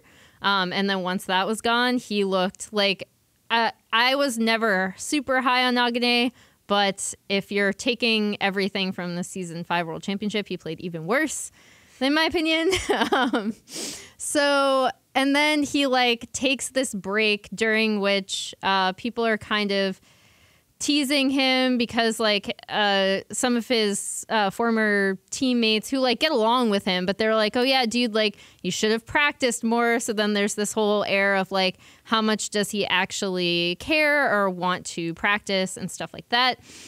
And I just do not see why this is a player that you immediately go to and you're like, yes, this is going to be our mid laner, Nagane. I'll tell you just why. Just pick a European mid laner. I'll tell you why Nagna got picked. It's because apparently, like, a lot of the Koreans that got picked up on teams this offseason are saying they want to play with him for some reason that I don't know. But this seems to happen frequently, and the last two times it's happened were Mighty Bear and Hachani, and those were both complete busts. Yeah. So, like, I mean, team got like, I don't know, maybe, like, so I've already been through Hachani on this show as well, and why I think he was not a good pickup to import, because his very strengths are not going to come across on a hybrid roster. Nagane, I just don't like. Maybe he's like a super nice person, and I'm just being really mean but like I do not see how he succeeds in this situation. Like, I really don't. So just in terms of like why someone might be interested in him now, like that does happen sometimes where some dude just starts beasting out in solo queue again. Like even if he's a kind of like old player, like Pyrian in NA right now has been like crushing solo queue apparently, and everyone's talking about how good Pyrian looks. And I think he just got traded to some team a couple weeks ago. But he's a player that, I think. Yeah, so like he was a player who played a little bit in the competitive scene, like wasn't super impressive before, and now he's like getting another chance because he's hulking out in solo. So that happens. And then like the weird thing about this was not just that obviously they replaced the roster, but it was all the stories that kind of came out behind it, because like all the players were complaining and saying this is ridiculous, and Koobs was going crazy on his stream or something. And from what I pieced together, what happened was they wanted 3 of the players from Fnatic Academy plus 2, which I'm going to guess were the imports that they probably had already deals with in Nagne and Profit or something like that. And then they were like, I don't want to play with them. The 3 people that they wanted to keep were like, we don't want to play with these guys, as well as I don't think they wanted to work with the coaching staff. So then they were like, we're not going to sign with you. And then NiP last second kind of had to grab whoever they could from the European scene. So it seems like both parties just kind of like screwed themselves. I don't hate the org as much as I think a lot of people are saying, like, oh, this was messed up that they replaced everyone and then they did this. It's like, no, they wanted to, like, even if you say Nagne was a stupid import, like, sure, that's fine. But like, I didn't even start on Profit yet. But yeah, before you go totally off the deep end about why these imports are awful, let me just say this a little bit, which is I think it's an instance where both parties like didn't want to work together for somewhat justified reasons, and then they, as a result, hurt both themselves more. Let's just put it this way. If you were part of the Fnatic org before, and then they come to you, and Ninjas in Pajamas come to you and say, you know, we're going, we have this really good head coach, Nico the Pico.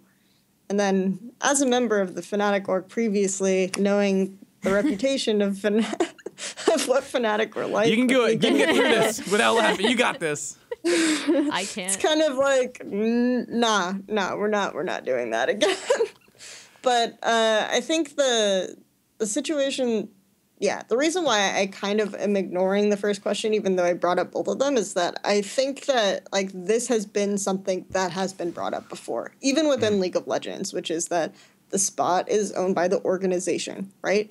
The organization has the right to change the roster. It happens in professional sports and other settings all of the time.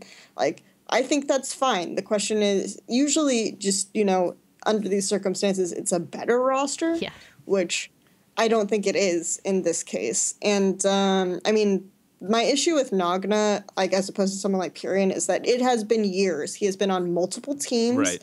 He has done a lot of different things. Like, in LSPL, I was kind of ripping on Kakao when he got picked up because there was a top 4 LSPL team, one split, and this is like 4 out of 14. A top 4 LSPL team, they literally just replaced the mid and jungle with Nagna and Kakao, and it ended up in relegation. Okay? So, I mean, there are meta changes, there are all sorts of other things, but it's like Kakao was okay. Kakao had a lot of problems on that team, though, like a lot of problems where he just tunnel visioned and didn't really seem to want to play with the team at all. But Nagna was like literally always under his tower. He was getting like kind of destroyed when he wasn't playing melee type mids and things like this. So for me, it was really difficult to recommend Nagna based on those games. And I asked like a couple of people, and I'm not going to specifically like refer to anyone because his name came up multiple times in the offseason who were looking at him. Like, have you watched his games in LSPL? And they basically all said no. So I think this is a problem. Yeah. I mean, in that case, it then goes back. So it goes back to what we've spoken about before, which is actually bothering to scout. And in the case of Nagne, there are a lot of games across many years where you can look at the body of his work and see, like, in my opinion, a very visible skill ceiling. With Profit, I think the dangers with him are that he wasn't that great in LSPL before coming to... He was actually fine. He was with Save, right? Ish.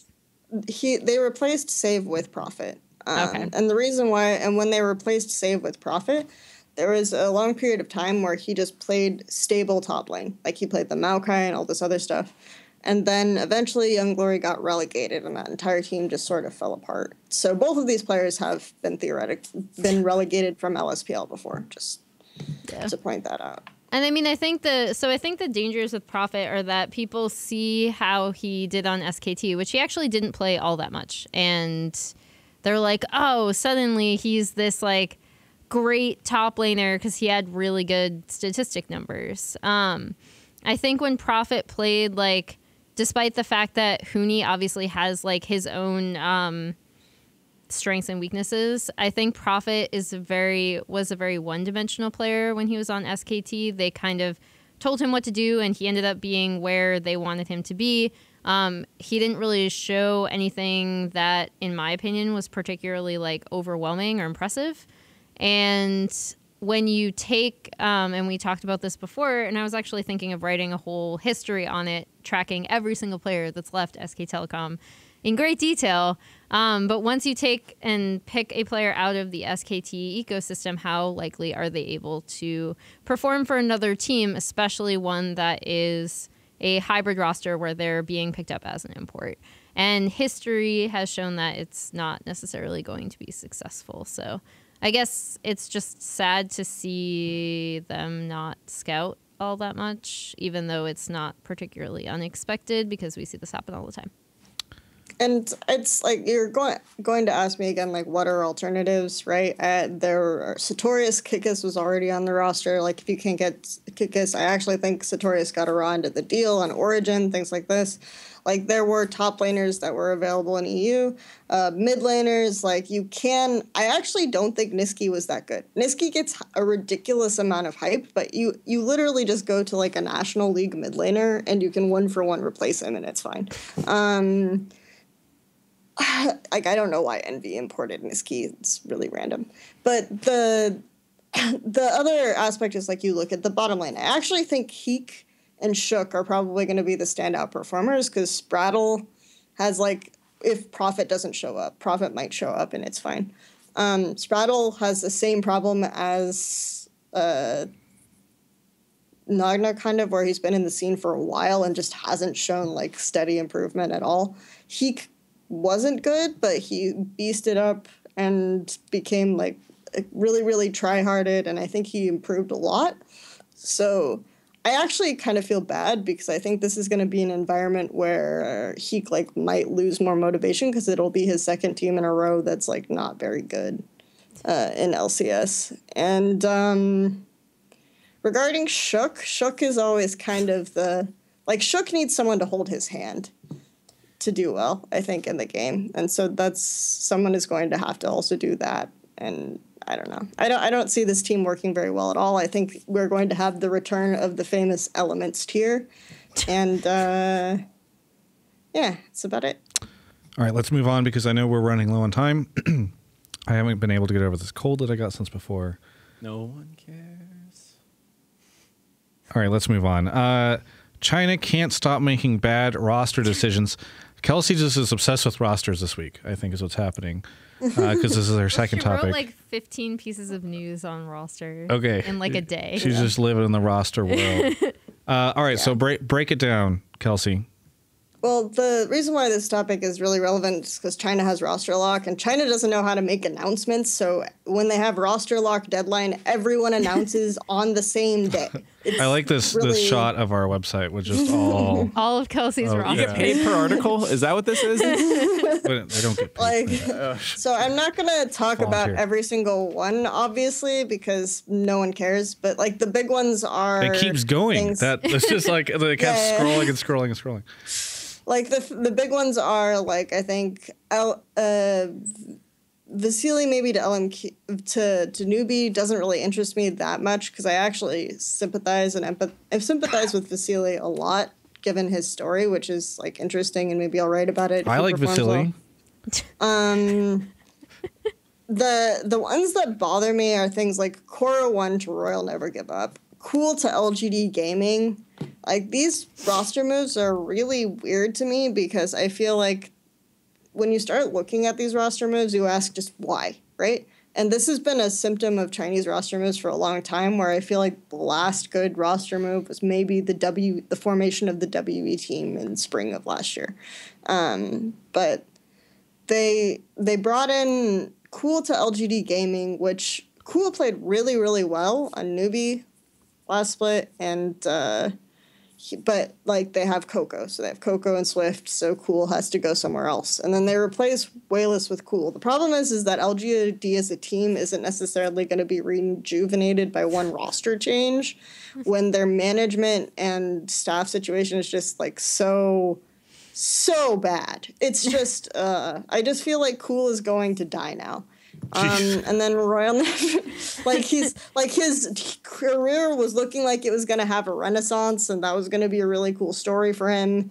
And he did all these interviews where he was like, I feel like if I don't succeed here, I'm always just not going to be able to succeed anywhere else because it will always bother me. And then so I feel like that's done. The Korra 1 to Royal Never Give Up thing is really weird because Let Me was performing extremely well for RNG as well. And then Korra 1 hasn't even played, and when he has played, he hasn't been very good. And apparently Royal just wanted Korra forever, and EDG kept saying no. So it's like EDG waited until it got to the point where they thought they would make the other team worse by giving Korra to them. That's next level. Yeah, China Esports, this is crazy. That sounds like a great roster decision out of EDG. What are you talking about? So I just feel really weird, really confused that I don't know why they would make this move. And Kelsey, you don't understand all of the inner workings of the team. Yeah, but I've seen Chinese teams make enough roster moves to understand that this is a problem. The only roster move that I kind of liked, all right, just as a rundown, was Invictus Gaming has had a terrible AD carry forever, right, since kids started performing really poorly in 2015. And so this split, they took all of the hyped Chinese AD carries, literally all of them. It would be like buying Cody's son and Deftly, and then all of those guys who are young and only have very little experience, and then just one org buys them, right? And it's one of these are gonna work out. It's gonna be good. It's fine. Team so Liquid? that's the Doublelift? yeah. But those were that's a slightly different situation. Yeah, they bought a mid laner. Yeah. Because these are guys who are just starting out their careers and kind of getting hyped also, as opposed to Doublelift.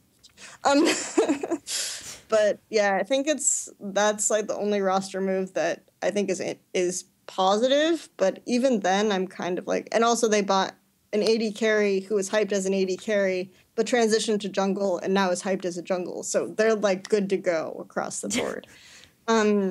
But. And that's, to me, even that roster move is questionable because it's they don't know what they're doing either. My favorite roster move is Dada 7 to coach Cloud's LSPL team.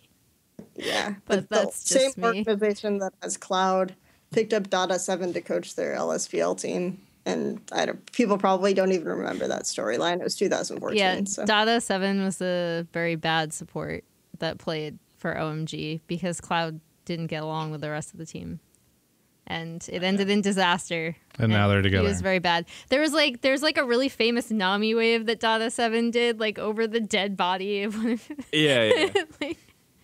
it's good stuff. Anyway, my question, Kelsey, is that do you think any of these are made because I know and I know you and Raz say that he was good in LSPL, and I have to take your word for it. But Korn joining Newbie was the one where I was like, why? Why are teams still picking up Korn? And you were like, don't worry, he won't play. He's just going to stream. So, are any of them for that, for publicity purposes, or do you think they're actually going to end up playing? I mean, LGD have already confirmed that Cool is going to start over Wayless, which makes sense because Wayless has been really, really hot and cold. There have been rumors that Wayless and Imp don't get along super well. So, from that perspective, it makes sense. You're picking up. I just feel bad for Cool. I actually think from LGD's perspective, it's actually a pretty good decision if they can keep the roster in a position where they can improve from it. But I think for cool, it's a bad decision. The other stuff is like maybe Korra 1 will stream. I think Korn might. The thing with Korn was there was like confirmed via sources, ESPN also. Like there was Laser Kittens were trying to buy the LCS spot also, and they were allegedly in talks to try to get Coco. So supposedly Newbie were like grabbing another mid laner just in case. So there's that as well. And Korn actually did okay in LSVO. It was fine. As much as I hate to cut off China discussion, which is my favorite discussion, we do have to go to break. I don't know what Ryan has prepared for this break, but we're all going to find out right now.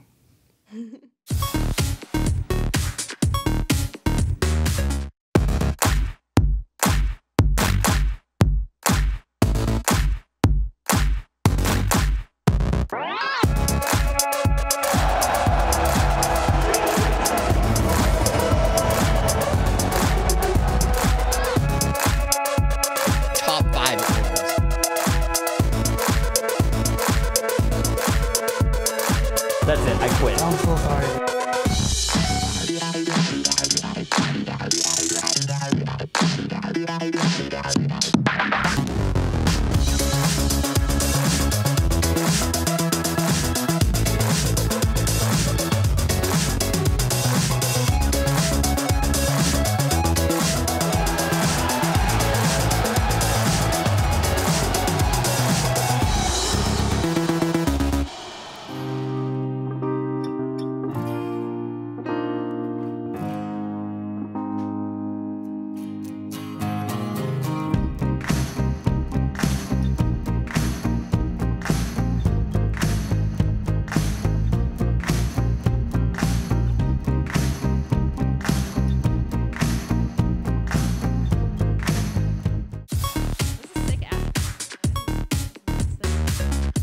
Cool cosplay there from MSI. What was the redheaded guy? I didn't even know what he was. I think Yasuo, right? No, Yasuo was clearly the Yasuo one. The guy. I think he was Garen. That's what I thought, but then like I didn't. The sword looked weird, and I was like, "Why is your hair red if you're Garen?" Listen, this is not like a cosplay judgment show. I judge everything. Although that is a really good anything idea. I see, I judge. Doesn't need to be a judgment show to do it. Do you ever judge? Like, would you judge a judge? Shut up and get to the next topic. All right. So there's a lot of discussion coming out because all at once we got word that IM League of Legends would not be returning to it. Thank God. And Rift Rivals is going to be coming in, kind of not to replace it, but now we have, instead of the previous international events, which were IM, we now have Rift Rivals. And also, I think just some general conversation about international scheduling. Emily, this is your topic if you want to introduce it. Hello. So I guess with the Rift Rivals announcement, I just wanted to talk about how we feel generally about, especially what Riot had to say in terms of growth of international tournaments versus growth of domestic leagues. And the thing that really struck me in reading the, so first of all, the MSI, the IAM, Carmack made like a post on Reddit where he was talking about how like he's sad to see. It's promptly deleted by the mods, by the way. Was it? Yeah, it was brought back. I thought it was, yeah. But I thought it was funny. Oh, where he was like it, and I guess it just struck me. Maybe it's because I was writing about this the other day, but it reminded me a lot of the same statement that IPL made when they decided to shutter IPL 6. Where it was kind of like the ecosystem has grown to the point where, we find it no longer necessary or like sustainable to have international third-party tournaments because it's very difficult due to the scheduling of they just said that because they were getting leagues. bought and shut down. I'm trying to make a point here, Travis. ESL is getting bought and shut down. Point is that I guess how does everyone feel about the current state of international versus domestic tournaments? Obviously, scheduling is remarkably tricky, even with them trying to condense and make sure that all regional leagues are on somewhat of a similar schedule. And then how do we feel about every single international tournament now being Riot run? And additionally, if you read the statement, not the actual Rift Rivals statement, but the statement they made about health of overall tournaments within League of Legends. How do you feel about them drawing comparisons between like, this is what we want to do for domestic leagues, this is why they're important, we're not going to kill the spring split, which is something that people had talked about previously as well. So what does everyone think? And now that all tournaments pretty much are going to be Riot run for League of Legends. Lots of questions there. I'm whatever about spring split. I kind of wish it didn't exist because I think the schedule right now is just way too hectic, and I think it's an easy target. But whatever. I didn't expect them to get rid of spring split because guess what? They just signed a giant deal with MLB Advanced Media, and you need hours to fill for something like that. Like you can't cut in half your domestic league time because obviously if they did that for spring split and NA, they do it elsewhere. In terms of all tournaments being Riot run, I am super on board with that. Whenever people will call me a Riot shill, but I was very critical of LCS when it came out. But Riot has taken the production of these things to another level, and they have been able to do this because they're consistently running high quality tournaments with like great stuff. IEM made me very much doubt something like that could exist from a third party. Maybe if you like E-League is pretty good at production, so maybe you could talk to those guys. But again, then you have this weird thing where it just makes sense, I think, for them to do it all in-house. They have the capabilities for it. I think they're going to give really good tournaments. I think every Riot event has been better than the IEM ones in the past couple of years. I don't know. I'm kind of sad that IEM's gone, but I felt it was a show for the past year. Yeah, it was bad. So it was bad, but some of it wasn't under its control. Like there's legitimately no good time. Yeah, that's fair. But like. And I mean, they didn't run tournaments well, right? Like we can all agree that those were bad, and we all wish they ran like a Riot thing where it's like, here, next game, 3 minutes away, analyst test segment, blah, and like maybe it's a little generic and you want to change it up, but at the very least, it ran on time. But I do kind of miss like the feel of just like an international competition out of nowhere, where it's like the top teams are just playing each other, and the problem that I had with IEM was that they just couldn't get top teams because there's never a good time to get there. Yeah, that was going to be my other point. Like, do we think that Riot running these events is actually going to force the top teams to come? Because that has been a huge issue with teams ducking out of IEM for whatever reason. It conflicts with their domestic scheduling. Like, would teams drop out of MSI because, like, I mean, like we've heard teams come out and criticize like the short amount of time to get back to the summer split, and the summer split is quote unquote the one that counts. So like, I guess I would presume that having a Riot run tournament is going to force the top teams to actually make how it. happy Kelsey, are you? I'm sure you have opinions on this with EDG. Yeah, I think so I actually, like, IEM actually receives a lot of praise for, like, their CSGO tournaments, so I don't think everything is contingent on it just being, like, there are definitely some peculiarities to League where they have trouble getting the top teams and things like this, outside of just the technical difficulties and everything else. But my main issue with Rift Rivals is I'm sad that they're all at the same time. I kind of wish that they would be staggered better, but I understand like why Riot would do it this way, at least, and maybe this is something that they can work out in the future a little bit better. The other thing is that, yeah, will we see teams forced to go? I sometimes even question if like EDG would want to go to MSI at this point, because they already went to MSI and they won the MSI, right? And so they have that to go for them, and every time it's like, oh, shucks, we didn't make it. Damn. Are you saying they're throwing? It would be really interesting if teams just started to try to. Yeah, what do you think happened between TSM and C9? You win. They're both you like, win. take it. You We don't want to go. C9 was a little too convincing in game 2. They had to dial it back. It's like Chinese teams get a lot of like flame from fans, like a ridiculous amount of flame from fans when they go to international tournaments and don't do well. And there's so much emphasis on Worlds that like sometimes for them it seems like it's better not to go.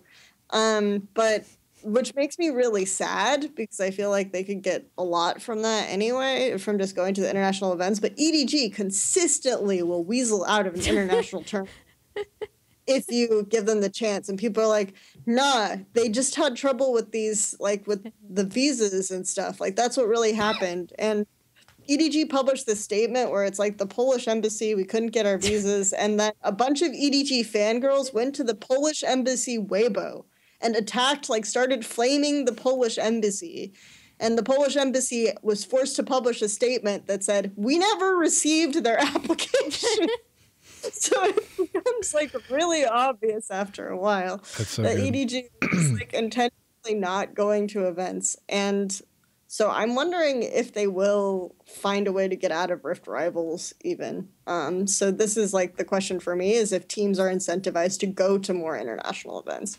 Will teams want to go to more international events? Mark, you used to be a coach. If Team Liquid had to take a break in the middle of summer split, fly to Berlin for 2 days to play some best of ones, how excited would you be about that experience and the effect it's having on your team? That's about how excited I would be. Okay. Just deflating. Yeah. That was the noise. Yeah. That's not what it was. It's awful, like in that regard, where you get to waste a bunch of time as your reward for being the best team, where everyone else just sits at home and practices. But if you go to more international events, you get better. You get better. Yeah. This is what I have read Wild. online. Many people have said this. It is a fact, right?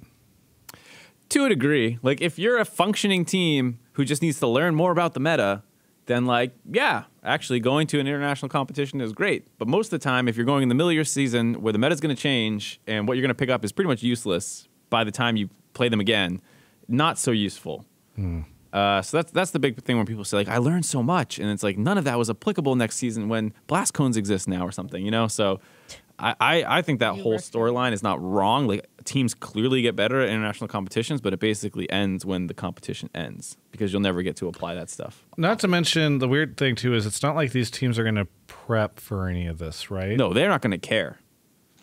Probably. I might have missed something. Is there a big reward that we care about? Winning. Why do you not care about winning? I love winning. Let's win some more, guys. For the pride of your region, okay? Yeah, I am just disappointed that we aren't going to get to see the first and second place European team play a best of 5. Like, ooh. So wait, I actually like the fun format of it. I'll be honest. I think that's cool, but I just think it's just so. Yeah, I think the concept is cool, like the packaging or whatever. Like if you're a fan, you read this and you're like, this is really cool. I like international events, and EU versus NA is like a great rivalry, and it's short and it's fun. Yeah, it's fun. Like, oh, it'll be. But the problem is when you dig into the practicality of it, it's like, yeah. So that's what I was about to say. Is like, if this was between splits, kind of like, we're going to send the teams that didn't go to MSI to this thing. Cool, great. Because there's only one team from each region. So. Or you do it as like, I don't know. Again, spring split again and again makes me just, I forgot. We're supposed to call it stream split now. Stream split. What? You take it spring split off to stream. Oh. Is this an emerging terminology? No, this is what me and Kelsey call wild card terminology. Peter's stream. The wild card split. Yeah. I think that aside, I would want to see more things like this, but just like you said, the timing of it needs to be right, and it feels like it's going to run into the same issue as IEM would if you tried to make the timing right, where like top teams are going to. I mean, Riot will just force the top teams to go. Right. But if you were like, hey, TSM, it's December, go to this thing. TSM will just be like, we don't have our roster finalized. They just will not submit a roster. Yeah. That's what's going to happen if you start doing it in the off season. So you have to do it in season when you can guarantee get the top teams. Because otherwise, like you said, they're going to find some way. Our visas didn't come in. We didn't sign the player till yesterday and didn't have enough time. Dead family member. Yeah, you can make up whatever you want, but like in season, that would be hilarious, by the way. Oh, so you sign 5 subs, and then you send the subs to the right, like that's the kind of stuff that like teams will start dreaming up in the offseason. Yeah. So you have to do it. Yeah. I mean, honestly, that would still be hilarious to me to watch those teams. No, that's play. Hey, what's Team Gates up to? Let's get Team Gates over there. Trick. That was one of my favorites. Was when like during the regular season, Royal Never Give Up fielded a substitute jungler that wasn't on their roster. They had 3 substitute junglers on their roster and MLXG, and they were like, all of them are sick. You have to field substitutes. That's they all share a room together, and they're all sick. All right. So we are not doing the show next week, unfortunately, because of Memorial Day, and quite frankly, because It's already Wednesday. There's not going to be too much. And Travis is a little sick. He's going to need weeks to get ready. Much like the junglers. But so because of that, I've snuck, it is supposed to be questions from chat. I've snuck 2 questions in from Travis, which I think we would have addressed They're on very next week's Travis show. questions. I have. What? Oh. Okay, yes. Yeah. I mean, I could just read it out. Yeah. What does the return of Doublelift mean for TSM? I asked this because people wanted us to talk about this like 2 weeks ago before MSI started. People were upset we weren't addressing this on the show. So before NALCS starts, no, it's true. Yeah. Before NALCS starts, what does the return of Doublelift mean for TSM? And guess what? I will recuse myself from this conversation so the 3 of you guys can just talk about it. Well, thank you. Alrighty, That's Travis. session. Yeah, you could do that more often. That'd be great. I think obviously I think it's a clear improvement for TSM. I've talked with Parth a little bit about it. He does think there's some situations where Turtle will be better, but it's like kind of few and far between and like very situational. So who knows what they're gonna do with practice time? It doesn't sound like they're 100% like confident that like we're gonna go 50-50 or we're gonna do it based off matchup or something like that. For the most part, it just should be good. He's a stronger laner, better overall player, a little bit more dominant. Might cause some team issues with the fact that Hanser has been calling more resources, so that maybe there's some synergy issues at the beginning, but should be resolved over the course of the split, that they should all be functioning again. It's just sad that they took the split off because I felt like they could have taken a lot of their issues at Worlds and try and work on them. Yeah. And now it's like, okay, let's remember what went wrong at Worlds and work on this team in a new meta with different stuff to fix those old issues, which it's just like so far removed at this point that I'm not sure that they're going to learn from their last, like this iteration of the roster will learn from the last international competition it played versus the Turtle one. NA. I'm very curious to see how Svensk Garen's jungle pathing changes. And I know that's like probably the worst. The most Emily Rand. What is double? I'm just curious about Svensk Garen's It's very jungle relevant pathing. given It's how Doublelift okay. plays. So yeah, this is my only concern. The turtle Doublelift thing, I think, in my opinion, and I'm pretty sure I've said this on the show actually, because I thought we answered this question, but maybe not. Is that I feel like Doublelift does everything Turtle does, but better. So in terms of like play style difference, I don't see a ton of like different things in terms of like how having Turtle be playing would be a lot different than playing Doublelift, other than the fact that they would put more resources top. And we've spoken about this a lot, where this whole split was basically watching TSM learn how to finally play around top lane. So that's actually what I'm going to be looking out for. But I think on the whole, like they should, it should be a good thing generally for TSM. Was it you I was talking about where they mentioned old CLG with Darshan when he had like the Yasuo counterpick to Gnar and like all that stuff in the 2015 season where Doublelift like didn't call that many resources? Someone was making a point to me that like hypothetically Doublelift can play low resource style too. So it's not like they need to go back to Doublelift crushing bot lane and Bjerg and Sven making 4-man plays down there all the time. Sorry, I do have one follow-up component to this conversation. If Peter Pang had not taken Spring Split and turned it into Stream Split, would North America have the seed advantage they had last year and not have lost it to Europe? That's an interesting question, and I would, for the most part, say yes. Based off, not because I would think they'd even beat G2 in a best of 5, but just how that group stage went, the fact that they needed to win one game, 2 pretty winnable games. Do I think Doublelift is enough of an improvement if he stayed on the team the entire time and they worked together? Are they a good enough team to have won one more game at group stage? Probably. So Doublelift, I mean, it's weird and his because greed prevented NA from having. Yup. How much did that spot cost? Yeah, but you're ignoring how much like how much Doublelift's actual liability at Worlds. I mean, that team failed in a lot of ways. I was gonna make the point how much G2 has improved as a unit. But the group stage G2 didn't play in the. Yeah, so I would say I would expect G2 to probably win a best of 5, but based off how Doublelift is really hard to say because I think that there are aspects of Doublelift's play that are definitely way better than Turtle, but I don't necessarily feel like Turtle Like, I feel like you add Doublelift to this, and they still are going to, like, Turtle even won some lanes and stuff like this. You add Doublelift to this, and you're still in the position where TSM, like, meander around at 15 minutes or force dragons they don't have to force and things like this, and then lose the game off of that, which I feel like is less relevant to the Turtle versus Doublelift conversation. The one thing I'd say is that from what we heard from TSM, Doublelift was a pretty aggressive shot caller in situations where Beer can be more conservative. And so I think in some of these games where they had leads and then lost them, you could say maybe Doublelift forces a 50-50 like situation that the rest of the team didn't opt into, and like they kind of bled away the game. My thing is that TSM needs an identity. Like you know how... Go, Kelsey. I really disagree with that narrative. The narrative that the problem with TSM is that they aren't committing to plays. No, I don't think that's true either, but like just the aggressive shot calling and things like this, because I think the problem isn't necessarily like the lack of the ability to capitalize on plays and situations and make those types of calls. The problem is more like, we're setting up side lanes.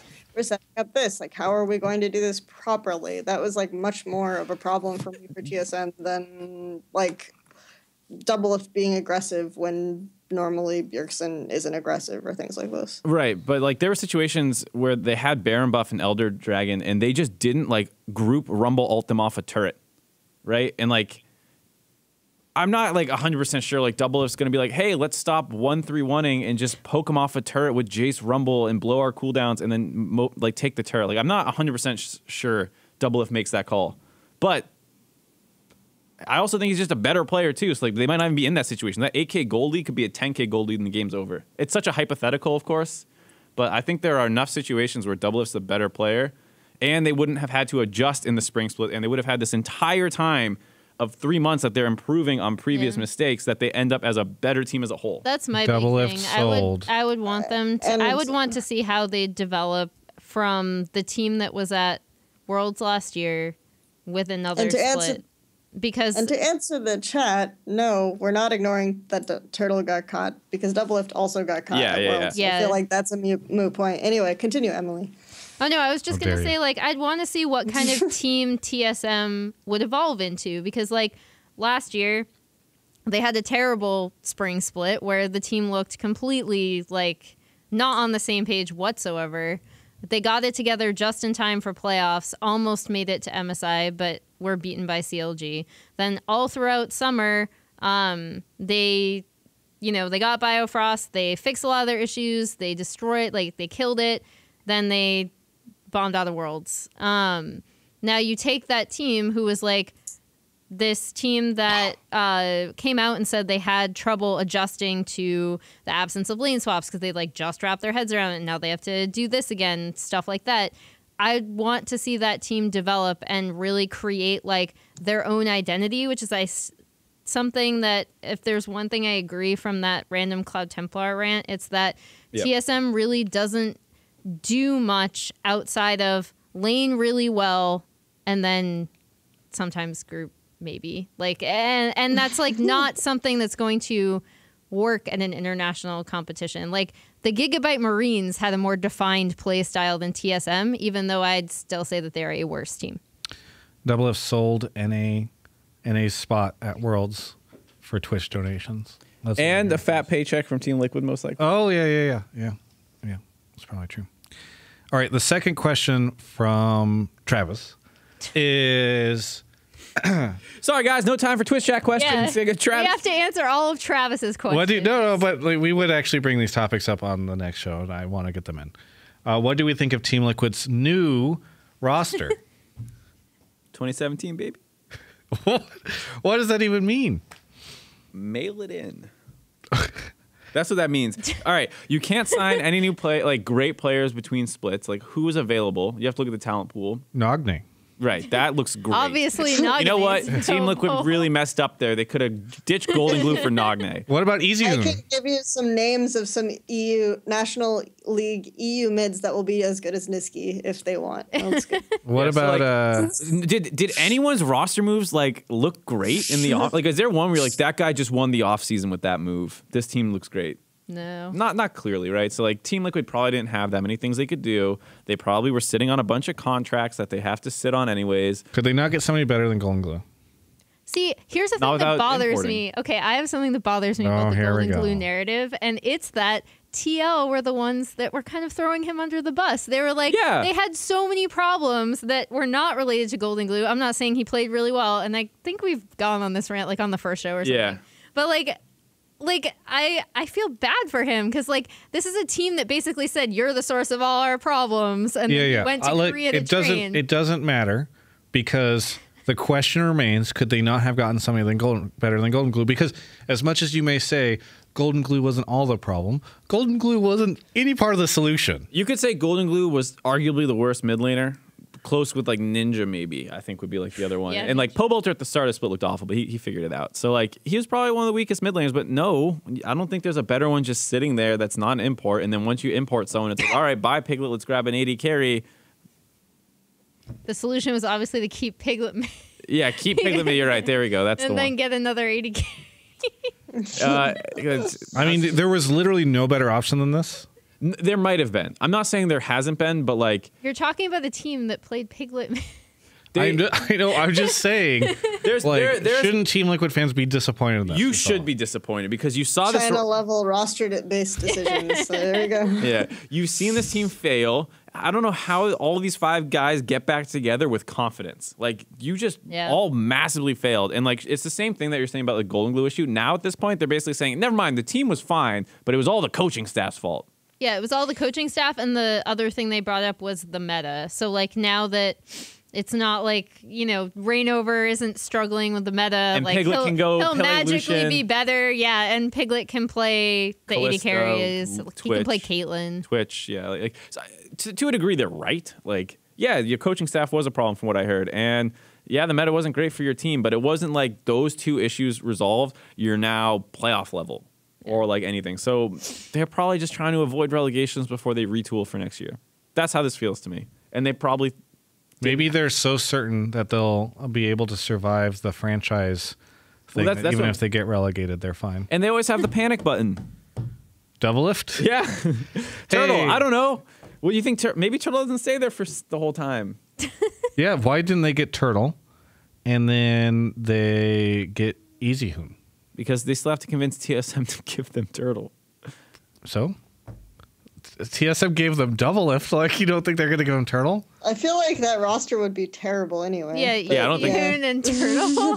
What? Piglet would. What? Travis, are you the person behind Yeah, the they're like, NIP? he's a consultant for Liquid and Listen. NIP. They're like, hey, what's Esports your Travis? consultant, Travis just- Gafford. It's like you just look at them kind of like a We figured LinkedIn it and you out. sort of see what We they've got done with it. us. Yeah. No, I don't think they were good moves to make, so they didn't make any, and I still think it's going to be a disaster. but- I don't like the way that this conversation turned. Okay, Gerbil 2013. I don't know if he was born in 2013 or if he made that account in Or 2013. we got a gerbil in 2013. Maybe. He says, what are you guys and gals most excited for with the upcoming summer split? I know what I'm excited about with the upcoming summer split. He's back, baby. Doublelift. Double. I want done? KT Rollster to do well. Okay. That's what I'm not really excited about it because I don't think it's actually going to happen. But That's kind of how I feel about NA. I'm like, what am I excited about? I guess Dardoch and CLG. I hope it works out. I really do. yeah, that's a good one. But other than that, no like. I mean, we were just talking about it. I might be kind of excited to see what happens to Team Liquid because and so at this That'll point be in time, funny for like 4 weeks, and then you're like, oh my god, I have 6. No, I have but like 6 more weeks of this. But after Do you 4 know weeks, what? they will make some dramatic, ridiculous yeah, change. the That's what I panic mean. button comes There's up. always like Steve just being like, I'm back. I'm the support player again. It's great. You know Elements. what I'm excited for in NA specifically, okay? I'm excited for the fact that it feels like WWE has taken over the North American Challenger Series. Basically, it feels like the weirdest storylines, right? You have Dandy and GBM like playing on That's actually true. United. United. Yeah. Like you have Fly coming to GCU and playing with like Mad Life, and it's just like really weird storylines. Like Selfie, like why is Selfie playing with LS like on a team that's coached by LS again? Okay, this is like very similar to the story that's happened. Because they're all before. just trying to do everything they can to do. This is, I don't want to go too And often. then the AD carries on that roster. Okay, Yeah, I wasn't it's so finished weird. talking, Kelsey. Yeah, Keep going, Kelsey. No, but this is the weird thing to me, and I guess I would love to get more. It's hard to know without having more understanding of how the franchise and RFP process and all that stuff is going to go. But like, why spend so much effort trying to get into the LCS when you're not actually guaranteed a spot in the LCS based off of what we've heard? Well, we've heard you're not guaranteed, but it's also not. It's not a bad thing. Well, it's like not guaranteed that they're not gonna do it either. You know what I'm saying? There's just like there's like because there's gonna be backlash if you're like, yeah, well, we just didn't want Envy there. Like I feel like I mean, will there be? Maybe, but I don't like at this point in time. I'm not people clear. love Please complaining. find Lyra a team. Yeah, maybe people. Oh God, he's like one of the only streams I watch, and he's so good. Like you tell fans, hey, listen, we can't have Envy, but Mark Cuban is now in the LCS. Like yes, they'll be excited, but like people love complaining about stuff, and they're just gonna complain about it. Yeah, and so then maybe that's an even better argument to like not even worry about it, right? Maybe. I don't know. I can understand team. It's not necessarily true that you can just like those teams might not be able to buy a spot because they're not Mark Cuban. Some of them are. Not all of them are. I mean, I guess we don't know what the process is, but I think you have to buy a spot. Right. I'm saying like, but they might not have the clout that someone else has. So if you're already in there, that's like an extra little benefit for you that they don't have to kick you out. Maybe. Kunana Bananas says, what are Europe's chances at Worlds since PerkZ said that Europe will be stronger than ever? Is this the year of EU? I love random optimistic phrases being taken seriously.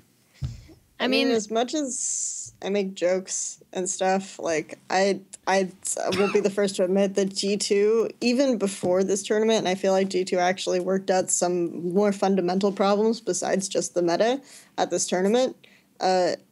I think there's a significant gap between G2 and the rest of Europe. So, like looking at the teams and trying to assess what teams will be doing well, the split, it just feels like a difficult task because there's just so much variability. Like, yeah, some teams made actually smart roster decisions and look like they'll be pulling out ahead of where they were last split, but I still don't feel like super confident that Europe as a whole is going to perform really well at Worlds.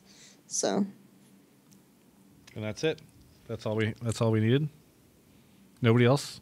Okay. I mean, I think they're going to do as well as they have done at previous Worlds, where like one of their teams will make. So they're making I thought you meant G2. Yeah. I was like, what? No, it says Europe. Yeah, so yeah, like I think it will stay about the same, where at least one of their teams will make semifinals. But like the other problem is that you then have 3 Korean teams likely getting into semis. You're just so easy to dismiss. How are they going to do that? Yeah, exactly. How are they going to do that whenever there's 3 NA teams in the semis? There you go. We'll find out. I don't understand. No, I think it's going to be hard not to have 3 Korean teams in semis.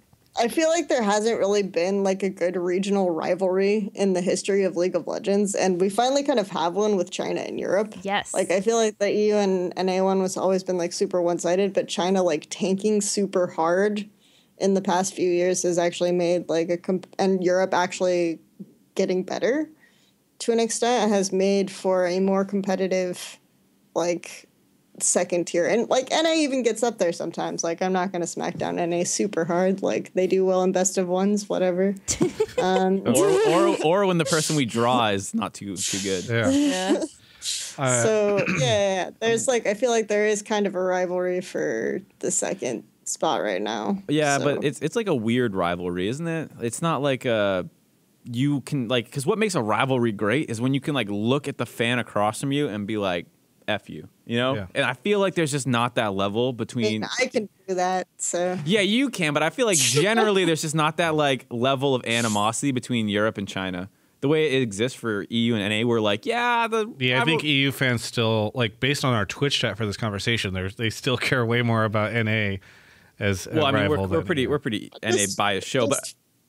just feels like wasted energy to me. But you know. I mean, it's the same thing that you see in like traditional sports where it's like for a while it was like the Celtics just like crapped on the Lakers all the time or whatever, and you're just like, well, it's still a rivalry. It's East Coast versus West. It's Europe versus NA. Sure, Europe generally comes out ahead, but it's still fun.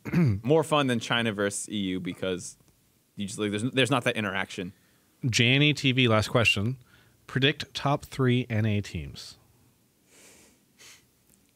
This is sad. TSM, Cloud9. And then And you have if Dardoch to works throw. out. Yeah, that's what I was gonna say. CLG. I don't maybe. think that's going to happen. That'll be my So then dark you would say horse. P1. Yeah, like what Yeah. other team are you sticking in there? Yep. P1. I don't know. I don't think the Immortals roster gets that much better from the move at all. FlyQuest. I think they make it worse. Yeah. Yeah. Yeah. FlyQuest, I'm just like, I'm not sold on. They just don't seem to have the Drive. passion, Yeah. the fire to like, we're gonna make worlds. The way I feel. You don't like think that High is playing 800 solo queue games? can't Well, the thing is, can't the say he's thing not. about I haven't High checked. Is that he'll, even if like it doesn't seem like the team High is on is super driven, like they'll always do better than expected just because he inspires decisiveness and like teamwork of some kind. So Yeah, I don't know. I don't think they'll like completely bum out, but Well, I'll go with the CLG as well, just because like I am kind of a Dardoch apologist anyway, so it's pretty good. TSM, C9, P1. I just don't think CLG is going to clean up with Dardoch.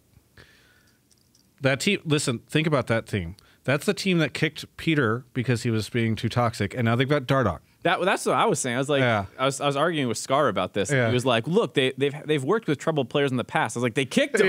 Like, what are you talking about? Exactly, they kicked him. They didn't reform anybody. Yeah. They found players with better attitudes. Yeah.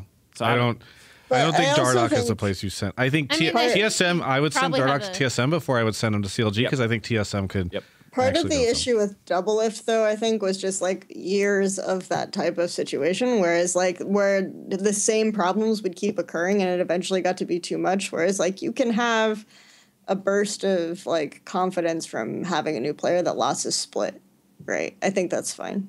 I don't know if Dardoch gives anyone a burst of confidence. I mean, like he'll make some nasty plays. I doubt CLG is just a straight bad team. But I like Dardoch. He was my favorite character in Breaking Point, but I don't think that he's gonna It's a do. person. Travis. It was I enjoyed his character the most, much like in House of Cards. You know, like he just was. I was like, oh, Frank Underwood's he just did that. Yeah. I can't believe he NALCS did is that. my favorite TV drama. Yeah. That's not even true. It's LPL. Okay. Yeah. All right. Listen, everyone. It is now time for the best part of League Weekly, Emily Rand's anime pick of the week. Emily, please tell me. Okay, so I know I recommended Your Name previously because it was out in theaters. There's another movie that is like very, very good. Called A Silent Voice. You got I was trying to what's think like of a like I'm chance very tired. What's recommend the ad Japanese name for it? I think my roommate just watched that. Koe no Katachi. Yeah. You Yeah. just watched that. It's called A It's- Silent Voice. Are you A Silent are you Voice. friends with Josh? No. Oh, okay. But anyway, yeah, it's available on actually UK iTunes. That's how you have to get it legally, or I believe it's going to have some sort of release in the US, but look out for it because I watched it and it's a very good film. Wait, I thought you said it's coming. Is it coming to theaters? Yeah. Okay. I just forget when. So Okay. just getting Is the it gonna word be- out there now I because feel a like lot of people Your have been Name watching was it. Very like it was one of the few times where I've seen like an anime breakout kind of. Not that it went mainstream, but I was surprised at how It many was the people- most, it was the most was- successful anime movie ever. Okay. Yeah, it outsold Spirited Away in Japan, which is actually like I know you don't know So nothing is about, but it's like massive. Gucci or whatever. Is that going to be? Koe no Katachi. Yeah, that's what Is I it said. douche? I don't know. Just call it a silent kid voice. show. That's what it's going to be called in English. Yeah. Okay. Is that going to be as popular? I don't think so because it's a little bit more narrow of a focus. What is but, it? What is it? You have to give a little bit of the. It's about like it deals with like bullying in school. It's the story of a deaf girl who joins an elementary school class and then I don't know. It's kind of like a coming of age story. It's like hard to describe. It's very, very good. It's incredibly well animated, and it's just an interesting film. How are the fight scenes? Actually, there are a couple. What? Those are also very interesting. No spoilers. All right. By the way, I just got my media badge for Anime Expo. Very excited. Oh yeah. I have to... Oh, I need to fill out one of those and pretend I care. I think I can get one. You think I can get one? Maybe. Well, I was going to say you could probably try to get one through us, but if you're on record saying pretend I care, I don't know if I want you filling one out. Well, I'll try on my own. I don't care about anime, but Anime Expo was super fun. As was this show, by the way. I want to thank all of you guys for being on the show, and also everyone at home that joined us.